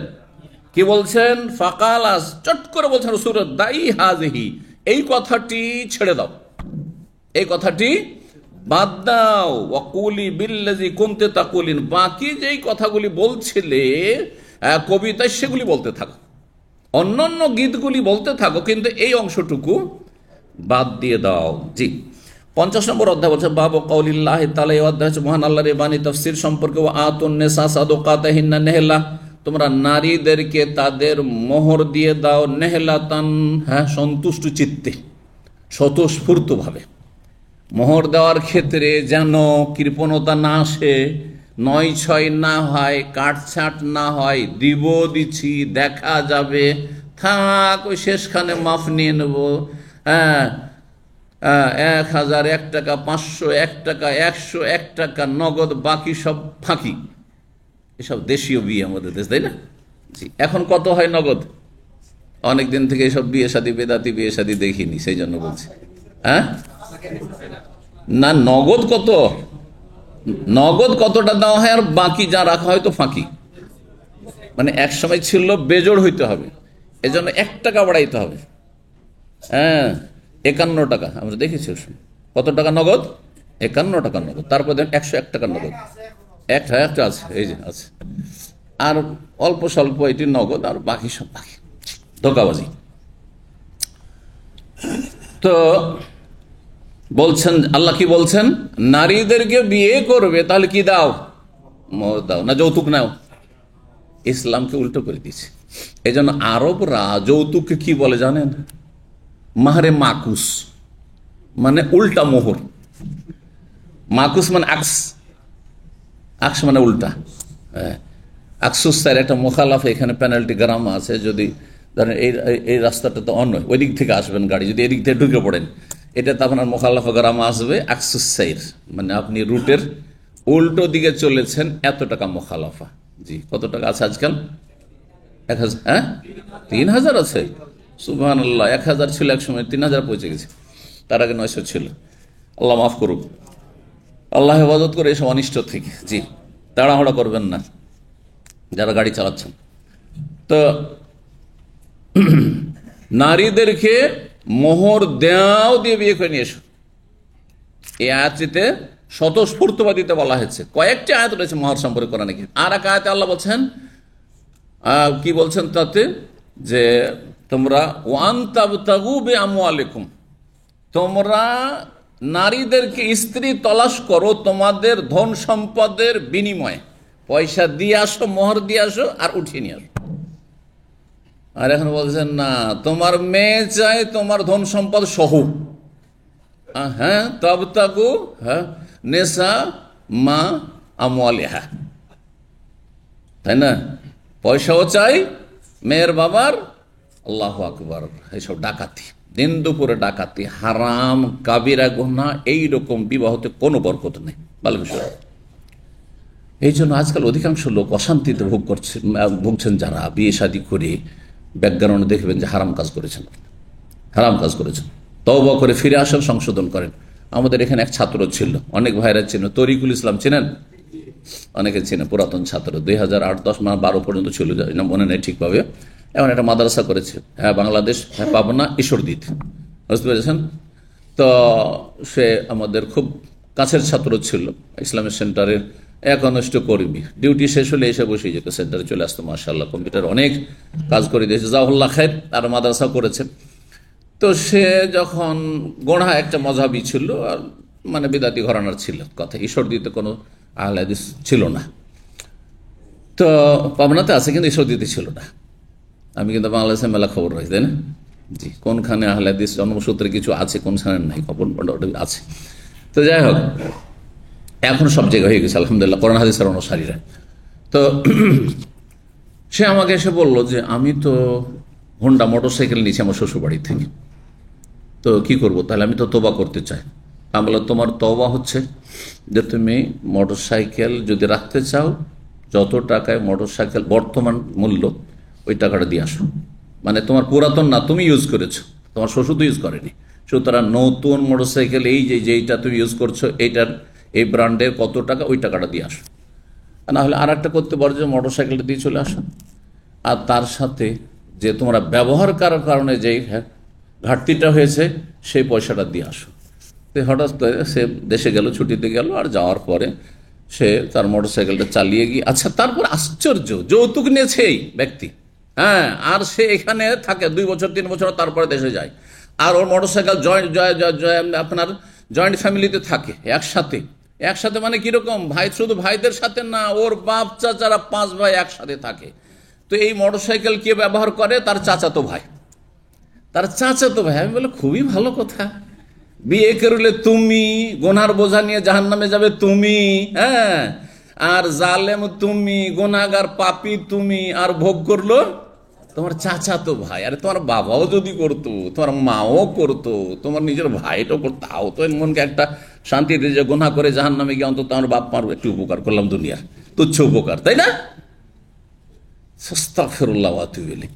তা আমি বললাম যে এই কাজ করো। হ্যাঁ, মোটরসাইকেল নিয়েছে, যাওয়ার পর শ্বশুর বাড়ি গেছে, আর যাওয়ার পরে মোটরসাইকেল দিয়ে শ্বশুরকে বলছে যে এই মোটরসাইকেল থাকলো, পকেট থেকে টাকাটা বলছে, এই টাকা ধরেন। ও নিবে না শ্বশুর, বলছে না, আমি এমনি দিয়েছি, আমি খুশি হয়ে দিয়েছি। আরে খুশি হয়ে কেউ দেবে নাকি? সমাজ বাধ্য করেছে, মেয়েটাকে সুখে রাখবো এই স্বপ্ন বাধ্য করেছে, সমাজের চাপ, পরিবারের চাপ, মেয়েটাকে সুখে রাখতে হবে, যার ফলে দিচ্ছে। কেউ দেবে না কেন? আরবরা কেন দেয় না? কোটিপতি, তারপরে কথা বুঝতে পেরেছেন? তাহলে এ কথা বললে আপনার যৌতুক জায়েজ করলে হবে না, চাইনি, কিন্তু ওরা নিজে থেকে দিয়েছে, চাপের মুখে দিয়েছে। আপনার বাবা মায়ের যে, হ্যাঁ, তীরের মতো আঘাত করা কথা আপনার যে স্ত্রীকে যখন তখন, ছোট লোক তোর বাবা তোর মা কিছুই দেয়নি আমার ছেলেটাকে, নাই আমরা চাইলাম না। আমি একজন দাড়িওয়ালা লোকের কথা বলছি, আমাদের পরিচিত, বিয়ে করেছে আর তার শ্বশুররা কিছুই দেয়নি। ওই বিয়েতে কিন্তু আমি খুব জড়িত ছিলাম, বিয়ের ঘটকের মতো। একটা ভালো পরিবার, তো ছেলেটা যখন হেদায়েত হয়েছে দেশে, তো বিয়েটার ব্যবস্থা করে দিয়েছিলাম। কিছুই দেয়নি ওরা, দেখছে ধার্মিক ছেলে পেয়েছে আর দিব বাকি, কিছুই দেয়নি। তারপর সেই ছেলে নতুন নতুন ধার্মিক হয়েছে, তো বলছে যে না হয় আমরা চাইলাম না, তো একটা ভদ্রতা তো আছে। আজকালকার এগুলো ভাষা কিছু দাড়িওয়ালাদের, হ্যাঁ, সব দাড়িওয়ালা একই ক্যাটাগরির না। আরে মানুষের বিবেকটা আছে, না হয় চাই। আমরা যখন উদারতা দেখাইলাম, কিছু চাইলাম না, তাদেরও তো কিছু উদারতার প্রয়োজন আছে। সবগুলি হারাম নাজায়েজ কথা, কথা বুঝতে পেরেছেন? ও টাকা ধনাবে, ধরবে না, পকেটে ঢুকিয়ে দিয়ে এসছে, পরে এসে বললো রিপোর্টটা যে এই কাজ করেছি, বলুন জাযাকাল্লাহ খায়ের, তোমাকে আল্লাহ সত্যি হেদায়েত করেছে। এইটা হলো সংশোধন, এর নাম হচ্ছে তওবা। আর তওবা এই নয় যে আর আগামী দিনে নিব না, না না, এটা তওবা নয়, বান্দার হক, সুতরাং ফিরিয়ে দিয়ে আসো, তুমি পুরোপুরি ফিরিয়ে দিয়ে আসো। তো শেষ করি এই অধ্যায়টি। বলছেন ইমাম বুখারী ওয়াকাসরাতিল মাহরি ওয়া আদনা মা ইয়াজুজু মিনাস সাদাক। যখন মোহরের কথা এই অধ্যায়ে আয়াত তাফসীর রয়েছে, নারীদেরকে তোমরা মোহর দাও নেহলাতান, স্বতঃস্ফূর্তভাবে, খুশি হয়ে, আনন্দ চিত্তে। তাহলে যদি কেউ মোহরের প্রাচুর্য রাখে, খুব বেশি পরিমাণে মোহর দেয়, তো জায়েজ কিনা, এটা একটি মাসলা। কোটি কোটি টাকা যদি মোহর দেয় তো জায়েজ কিনা। আবার ও আদনা মায়াজুজ মিনা, সর্বনিম্ন মোহর কতটা হওয়া আবশ্যক, সেটা একটা বিষয়। দুটো বিষয়, সর্বনিম্ন কতটা হইতে হবে, আর সর্বঊর্ধ্বে কোনো লিমিট আছে না, আনলিমিটেড, যা ইচ্ছা তাই। আমার খুশি, আমি কোটি কোটি টাকার মালিক, ধন খুব, আমি কোটি টাকা দেবো বিয়ে করতে, অসুবিধা আছে নাকি? কোনো অসুবিধা নেই, মাসলা শুনে রাখেন। হ্যাঁ, চাপে রেখে এটা প্রথা বানিয়ে দেবো যে 1 কোটি টাকা ছাড়া বিয়ে হয় না, 1 লাখ রিয়াল ছাড়া বিয়ে হয় না, এটা ঠিক নয়, এটা ঠিক নয়। কিন্তু 1 লাখ কেন, কেউ যদি মনে করে আমি মিলিয়ন দেবো, কোনো অসুবিধা নেই, স্বতঃস্ফূর্ত আমি দেবো, আল্লাহ আমাকে দিয়েছে, আমি বিয়ে করে নিয়ে আসবো, আমি দেবো, কোনো অসুবিধা নেই। আবার কেউ যদি গরিব হয়, কিছুই না দিতে পারে, তো সর্বনিম্ন 10 দিরহাম দুর্বল মত, হ্যাঁ, তারপরে দিনারের 4 ভাগের 1 ভাগ, হ্যাঁ, যাতে চোরের হাত কেটে যায়, এটা হইতে হবে। এগুলো মত হচ্ছে মযহাবী কিছু কিছু মত, এগুলো দুর্বল। সর্বনিম্ন কোনো পরিমাণ নেই, 1 টাকাও হইতে পারে, টাকা তো দূরের কথা, একটা বোতলের পানি হইতে পারে, না হইতে পারে না, হতে পারে। আপনারা আশ্চর্য হচ্ছেন না? আচ্ছা, একটা বোতল, তারপর তো পানিটার মূল্য আছে, 4 আনা হোক আর 8 আনা মূল্য আছে, তাই না? কিন্তু কোরআনে কারীমের তালিম, নবী সাল্লাল্লাহু আলাইহি ওয়াসাল্লাম বিয়ে দিয়েছেন না দেননি? কোরআন শিক্ষা, যদিও কোরআন শিক্ষার মূল্য অনেক বেশি, কিন্তু পয়সা তার হইল না, এটার তো একটা অ্যামাউন্ট আসবে, বিক্রি করলে 4 আনা পয়সা আসবে অন্তত। কিন্তু কোরআনে কারীম, হ্যাঁ, কোরআনে কারীম তো বিক্রি করার জিনিস না, বিক্রি করবে না। কোরআনের তালিম দিয়ে হইতে পারে, কোরআনের তালিম দিয়ে হইতে পারে। তাহলে এর ওপর আপনি কিয়াস করেন যে কম্পিউটারের তালিম দিয়ে হইতে পারে। মেয়ের বাবাকে বলেন আপনার মেয়ে যেহেতু, হ্যাঁ, কম্পিউটার জানেন না, আর আমার বাসায় কম্পিউটারে কিছু কাজের প্রয়োজন রয়েছে, সহযোগিতার, আর তার একটা বাড়িতে বসে বসে, বাসায় বসে থেকে ইনকাম হয়ে যাবে, তাকে আমি কম্পিউটার শিখিয়ে দেবো, ডিজাইন শিখিয়ে দেবো, যাই যাবে না, কোনো অসুবিধা নেই। একটা লুঙ্গি দিয়ে বিয়ের জন্য প্রস্তুত যদি 2টা থাকতো তো 1টা দিয়ে দিতাম, তাহলে এটা দিয়ে বিয়ে হবে না? হবে, জায়েজ। কিন্তু কি শর্ত? মেয়ে পক্ষ রাজি হইলে, মেয়ে পক্ষ রাজি না হইলে তার চলবে না। বুঝতে পারছেন না? এমন আজকাল বিয়ে হচ্ছে, কিছু ধার্মিক মেয়ে মাশাআল্লাহ বলছে আমার কিছুই লাগবে না। এবার শুনেছি এইসব ঘটনা বিভিন্ন জায়গাতে, সোশ্যাল মিডিয়াতে হোক অথবা ব্যক্তি পর্যায়ে শুনেছি যে আমাকে একটা উমরা করিয়ে দিলে হবে, কিচ্ছু চাই না, আমি হেদায়েত হয়েছি, আমি কি চাই, আমাকে একটা উমরা করিয়ে দিই, অসুবিধা নেই। উমরা আপনি ফ্রি করান, নয় পয়সা দিয়ে করান, যা দিয়ে করবেন করান, আপনি ফ্যামিলি নিয়ে চলে আসলেন, এখানে দামাম থেকে 100 রিয়াল উমরা করে হয়ে গেল, ওইটা মোহর হইতে পারে না? মশলাটা বুঝছেন না আপনাকে? আচ্ছা, কোটি কোটি টাকা দিলেও অসুবিধা নেই, কোরআনের দলিল আছে, কোরআনের দলিল আছে। চলেন এই দলিল ইমাম বুখারী নিয়ে এসেছেন। ওয়া কাউলিহি তাআলা, মহান আল্লাহর বাণী এই মর্মে, ওয়া আতাইতুম ইহদাহুন্না কিনতারা, তোমরা যদি হে পুরুষরা কোন নারীকে কেন্তারান অঢেল ধন সম্পদ, অজস্র ধন সম্পদ, জি অগাধ অর্থ দিয়ে দাও, এগুলো অর্থ কেন্তার মানে অঢেল ধন সম্পদ দুনিয়া দিয়ে দিলেন আপনি, কোনো অসুবিধা নেই। বিশাল আপনার কয়েকটা কোম্পানি, গ্রুপ অফ কোম্পানি আছে, একটা কোম্পানি গোটাই দিয়ে দিলেন আপনি, কোটি কোটি টাকা ইনকাম হচ্ছে তার থেকে, অসুবিধা নেই। কেন্তার অজস্র ধন সম্পদ, 10-20 কিলো 50 কিলো 100 কিলো স্বর্ণ দিয়ে দিলেন, কোনো অসুবিধা নেই। এরা মণিমুক্তা দিয়ে দিলেন, তাও কেন্তারে এত সব কিছুই সামিল। আল্লাহ কোরআন বলছেন, যদি কোন নারীকে তোমরা হে পুরুষরা বিয়ের সময়, বিয়ের আগেই কথাবার্তা চলছে অথবা বিয়ের পরে, দিয়ে দাও কেন্তারান অগাধ অর্থ, অগাধ ধন সম্পদ, তারপরে যদি সম্পর্ক খারাপ হয়ে যায়, এত টাকা দিয়ে দিলাম আর তারপরে বিয়ে টিকলো না, আর সব ফিরিয়ে নেবো, চলবে? আল্লাহ বলছেন, ফালা তাখুযু মিনহু শাইআ, তালাক হয়ে গেল, তাদের থেকে সামান্য কিছু নিতে পারবে না, আর নেওয়া চলবে না। কতক্ষণ নেওয়া চলবে না? যখন সহবাস হয়ে গেছে তার সাথে। যদি সহবাস না হয় আর তালাক হয়ে যায়, হ্যাঁ, তাহলে অর্ধেক পাবে। বিনা সহবাসে বিয়েটা হয়েছিল, তারপর তালাক হয়ে গেল, আর আপনি কোটি কোটি টাকার কোম্পানির মালিক বানিয়ে দিয়েছিল, লিখে দিয়ে দিয়েছিল, অর্ধেকটা পাবে, অর্ধেক ফিরিয়ে দিতে হবে। আচ্ছা, যদি খোলা হয় আর একটা অবস্থা, মশলাগুলি জানতে হবে। মানে আপনি তালাক দিচ্ছেন না, মহিলা তালাক নিচ্ছে, তাহলে মহিলা আপনার গোটা কোম্পানি লিখে নিয়ে গেছে মোহরে, হ্যাঁ, কোটি কোটি ডলার দিয়ে দিয়েছেন আপনি একটা স্ত্রীকে বিয়ে করতে গিয়ে, তারপরে কি হয়ে গেল, ওই নারী তালাক নিয়ে নিল, তাহলে কি হবে?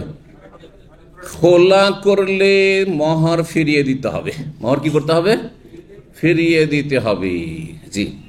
ফালা জুনাহা আলাইহিমা ফীমা ইফতাদাত বিহি, সূরা বাকারা আল্লাহ বলছেন, যদি দেখা যায় যে তারা এই দাম্পত্য জীবনকে এগিয়ে নিয়ে যেতে পারছে না, আর চলছে না, আর নারী সেখান থেকে মুক্তি লাভের জন্য চেষ্টা চালাচ্ছে, আমি থাকবো না এর সাথে, খোলা চাই, তাহলে কি করবে? হ্যাঁ, কোনো গুনাহ হবে না যদি সে নিজেকে মুক্ত করে, ধন সম্পদ দিয়ে, মানে যা মোহর নিয়েছিল সেটা ফিরিয়ে দেয়। নবী সাল্লাল্লাহু আলাইহি ওয়াসাল্লাম এরকম তালাকের ঘটনা মদিনায় যখন ঘটলো, আর ওই সাহাবী কি করেছে, একটা বাগান দিয়ে দিয়েছিল স্ত্রীকে, বিয়ের সময় কি করেছে, বাগান দিয়ে দিয়েছিল। মহিলা এসে বলি, ইয়া রাসূলুল্লাহ, এই লোক যে আছেন না আমার স্বামী, তার আখলাক চরিত্রে কোনো দোষ দেখছি না, ভালো মানুষ, কিন্তু ধার্মিকও ঠিক আছে, কিন্তু আমি ওয়ানা আকরাহুল কুফরা ফিল ইসলাম, আমি মুসলিম একজন মেয়ে নারী, আর আমি এই আল্লাহর নাশুকরি আর স্বামীর নাশুকরি অকৃতজ্ঞ হয়ে জাহান্নামে যেতে চাই না, আমি এর সাথে আমার সংসার করা সম্ভব নয়। কিসের জন্য? লোকটি বড়ই কালো কদাকার কুৎসিত ছিল, দেখতে ভালো ছিল না, যার ফলে মহিলা চেষ্টা করলো যে এর সাথে সংসার করা যায় কিনা, পারলো না, ভক্তি হয় না ওর। মহব্বত আল্লাহর পক্ষ থেকে, মহব্বত আল্লাহর পক্ষ থেকে, মহব্বত হয় না। তখন মহিলা বলি, ইয়া রাসূলুল্লাহ, আমি জাহান্নামে যাবো এর সাথে থেকে, এর হক আদায় করতে পারবো না, একে আমি দেখতেই পারি না, আমি কেন থাকবো এর সাথে? নবী সাল্লাল্লাহু আলাইহি ওয়াসাল্লাম, আতারুদ্দিন আলাইহিল হাদিকা, ওই বাগানটা ফিরিয়ে দেবে তুমি? বলছে, হ্যাঁ, না, ওর বাগান ও নিয়ে যাক। তখন ওই সাহাবীকে ডাকলেন আর বললেন, ইকবালিল হাদিকা ওয়াল তাতাল্লিকা তাতলিকা, হ্যাঁ, তোমার বাগান, হাদিকা, হাদিকা মানে আজকাল পার্ক বলছেন, তাই না? ইকবালিল হাদিকা মানে বাগান হয়, বাগানটা তুমি ফিরিয়ে নাও, খেজুরের বাগান দিয়েছিলে তুমি, আর তাকে তালাক দিয়ে দাও। খোলা তালাক না ফাসকেন কা বিবাহ বিচ্ছেদ, সেটা ফুকাহাদের ইখতিলাফের বিষয় রয়েছে, বুঝতে পারছেন না? জি। তাহলে কাউকে দিয়ে দেওয়ার পর, স্ত্রীকে দিয়ে দেওয়ার পরে ফিরিয়ে নেওয়া চলবে না। হাদিয়া তোহফা দিয়েছেন, ফিরিয়ে নেওয়া চলবে না। জমি জায়গা লিখে দিয়েছেন, ফিরিয়ে নেওয়া চলবে না, আপনি দিয়ে দিয়েছেন, জি। তা একমাত্র যদি আমানত হিসাবে দেন। আবার আর একটা দেওয়া আছে যে আমি যেহেতু দেশের বাইরে আছি, জমিটা এক্ষুনি রেজিস্ট্রি করতে হবে, আপাতত এখন রেজিস্ট্রিটা করে না, পরের নামে না রেখে, সেটা তাকে আমানত দিচ্ছেন, কারণ এটা বোঝাপড়ার, হ্যাঁ, এটা আমারই ধন সম্পদ, সেটা ভিন্ন বিষয়। কিন্তু যদি বলেন তোমাকে এটা কি করলাম, হেবা করে দিলাম, তোমাকে এটা আমি, হ্যাঁ, দিয়েই দিলাম, তাহলে ফিরিয়ে নেওয়া চলবে না। ওয়াতাইতুম ইহদাহুন্না কিনতারা, কোন নারীকে যদি, তাদের কোন নারীকে যদি তোমরা অঢেল অগাধ ধন সম্পদ দিয়ে থাকো, ফালা তাখুযু মিনহু শাইআ, তাদের থেকে কিছুই নিতে পারবে না। তারপর আল্লাহ বলছেন কেন নেবে আর কি করে নেবে, তোমার বিবেক নেই? হ্যাঁ, যে তোমার ওয়াকাদ আফদা বাযুকুম ইলা বায, অথচ তোমাদের একজন আর একজনের সাথে শারীরিক কত সম্ভোগ করেছে, কত তুমি ওই নারীকে ভোগ করেছো, আর তুমি টাকাটা ফিরিয়ে নেবে, এই সম্পদগুলো ফিরিয়ে নেবে? তো কিসের বিনিময়ে তুমি তাকে ভোগ করলে? কথা বোঝা গেছে? ওয়াকাদ আফদা বাযুকুম ইলা বায, কোরআনের অহংকার। একজন আর একজনের সাথে স্বামী স্ত্রী যে সম্পর্ক, সুবহান, এই সম্পর্ক দুনিয়ার কারো সাথে আর হয় না এই সম্পর্ক, আর তারপরে তুমি ফিরিয়ে নেবে, তুমি নিমক খারাপ, এটা চলবে না। এই জন্য মোহর দিয়ে দেওয়ার পরে যদি সহবাস হয়ে গিয়ে থাকে তাহলে আর ফিরিয়ে নেওয়া চলবে না। তারপরে আয়াতে আল্লাহ বলছেন আও তাফরিযু লাহুন্না সূরা বাকারার এই আয়াতটি ছিল যেটি ওয়াতাইতুম ইহদাহুন্না কিনতারা, যদি তাদেরকে অগাধ ধন সম্পদ দিয়ে থাকো তাতে ফিরিয়ে নিতে পারবে না, সূরা নিসার আয়াত নম্বর 20।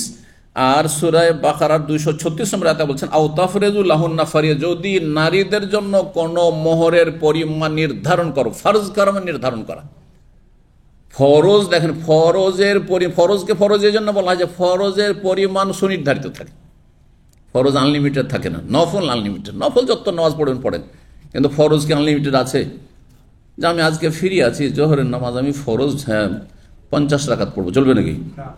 20 রাকাত পড়বো। তারাবিকে না হয় বাড়িয়ে দিলেন আপনি 8 থেকে 20, যেহেতু নফল, নফল সুন্নাত, কিন্তু আপনার ফরজ বাড়ানো চলবে? যাক, আজকে ফজরটা মেলা গুনাহ করেছি, ফজরটা আজকে থেকে 4 পড়বো, চলবে না? নামাজই কবুল হবে না। এই জন্য ফরজকে ফরজের জন্য এখানে তাফরিজু মানে ফরজ মানে সুনির্ধারিত করে, সুপরিমিত করেছো। আও তাফরিজু লাহুন্না ফারিজা, নারীদের জন্য, স্ত্রীদের জন্য যা কিছু তোমরা নির্ধারিত করেছো যে এতটা মোহর ধার্য করা হইল, তাহলে সেটা দিতে হবে। ওয়াকাল সাহাল সালিম সাদ বলেন কারণ নবী সাল্লাল্লাহু আলাইহি ওয়াসাল্লাম বলেছেন ওয়ালাউ খাতাম মিন হাদিদিন। আচ্ছা, দ্বিতীয় আয়াত দ্বারা কি প্রমাণিত হলো? যে অগাধ ধন সম্পদ বলেননি, আমি 1000 টাকা দেবো, 1000 রিয়াল, আমি 10,000 রিয়াল দিয়ে বিয়ে করবো, মোহর, সেটা এটা নির্ধারণ করলেন। সর্বনিম্ন দলিল নবী সাল্লাল্লাহু আলাইহি ওয়াসাল্লাম বলেছেন, সাহেলের হাদিসে কি রয়েছে?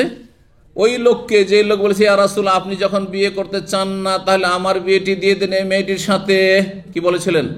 ইলতামিস ওয়ালাউ খাতাম মিন হাদিদ, তলাশ করো বাড়ি থেকে যদিও একটি লোহার আংটি, লোহার আংটি 10 পয়সারও না, লোহার আংটি, চাঁদিও না, স্বর্ণ না, কিছু না, সেটা দিয়ে যখন বিয়ে হইতে পারে, তাহলে সর্বনিম্ন কোনো পরিমাণ নির্ধারিত নেই মোহরে, যাতে মেয়ে এবং মেয়ের বাবা রাজি হয়ে যায়।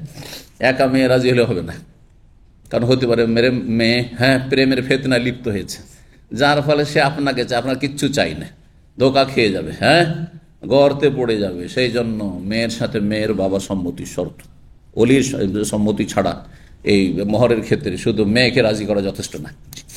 5148 নম্বর হাদিস আনাস রাদিয়াল্লাহু তাআলা আনহু তিনি বলেন আন্না আব্দুর রহমান বিন আউফ তাযাওয়াজা ইমরাতান আলা ওয়াজনি নাওয়াতিন। আব্দুর রহমান বিন আউফ রাদিয়াল্লাহু তাআলা প্রখ্যাত সাহাবী, তিনি একজন আনসারী মহিলাকে বিয়ে করেছিলেন একটি খেজুরের বিচি, খেজুরের আটি পরিমাণ স্বর্ণের বিনিময়ে। সেটি ছিল কি? খেজুরের আটির যে ওজন হয় অতটা ওজন পরিমাণ ছিল সেই স্বর্ণ। তো বলছেন যে বিয়ে করলেন, নবী সাল্লাল্লাহু আলাইহি ওয়াসাল্লাম দেখলেন তাকে কি, যে বাশাশাতাল উরসফারা, আর নবী সাল্লাল্লাহু আলাইহি ওয়াসাল্লাম দেখলেন যে বিয়ের আনন্দ তার চেহারায় ফুটে উঠেছে। দেখা হয়েছে বিয়ের একটা আনন্দ আছে, বিয়ের সময় চেহারাটা উজ্জ্বল থাকে, ভিতরের দিক থেকে আভ্যন্তরের দিক থেকে উজ্জ্বল থাকে, যে মনটা খুব খুশি আছে, মনটা খুশ, আমোদ ফুর্তিতে আছে। এটা একটা চেহারা আর মানে লাবণ্য সৌন্দর্য বাড়ে মানুষের। আর একটা জিনিস হচ্ছে যে শারীরিক দিক থেকেও সে একটু চাকচিক্য হয়েছে, আর সুন্দর সেজেছে, কিছু লাগিয়েছে হয়তো। জি, তো জাফরান, যেমন আরবরা কি ব্যবহার করতো? জাফরান ব্যবহার করতো, যাতে শরীরের উজ্জ্বলতা বাড়তো, সৌন্দর্য বাড়তো, আর তার সাথে সুগন্ধ ছিল। তো বা তার স্ত্রী হইতে পারে, তার স্ত্রীর সাথে যখন মেলামেশা বাসর হয়েছে তখন তার স্ত্রী, যেহেতু মহিলাদের ক্ষেত্রে জাফরানের সুগন্ধির কথা রয়েছে হাদিসে, তো নবী সাল্লাল্লাহু আলাইহি ওয়াসাল্লাম তার চেহারায় বিয়ের খুশি অনুভব করলেন বা দেখতে পেলেন। ফাসালাহ, তাকে জিজ্ঞাসা করলেন যে কি ব্যাপার, মাহিয়াম, অন্য হাদিস রয়েছে, কি ব্যাপার, এত সুন্দর লাগছে কেন তোমাকে দেখে। ফাকালা, তিনি বলছেন, ইন্নী তাযাওয়াজতু ইমরাতান আলা ওয়াজনি নাওয়াতিন, আমি একজন মহিলাকে বিয়ে করেছি একটি খেজুরের বিচি পরিমাণ স্বর্ণের বিনিময়ে। জি, কাতাদা রাদিয়াল্লাহু আনহু বর্ণনা করেছেন আব্দুর রহমান আও তাযাওয়াজ ইমরাতান আলা ওয়াজনি নাওয়াতিন মিন যাহাবিন, এই যে যাহাব স্বর্ণের কথা রয়েছে। এখানেই আজকের আলোচনা শেষ করি। ওয়া জাযাকুমুল্লাহু খাইরান ওয়া সাল্লাল্লাহু ওয়া সাল্লামা আলা নবিয়িনা মুহাম্মদ ওয়া আলা আলিহি ওয়া সাহবিহি আজমাইন।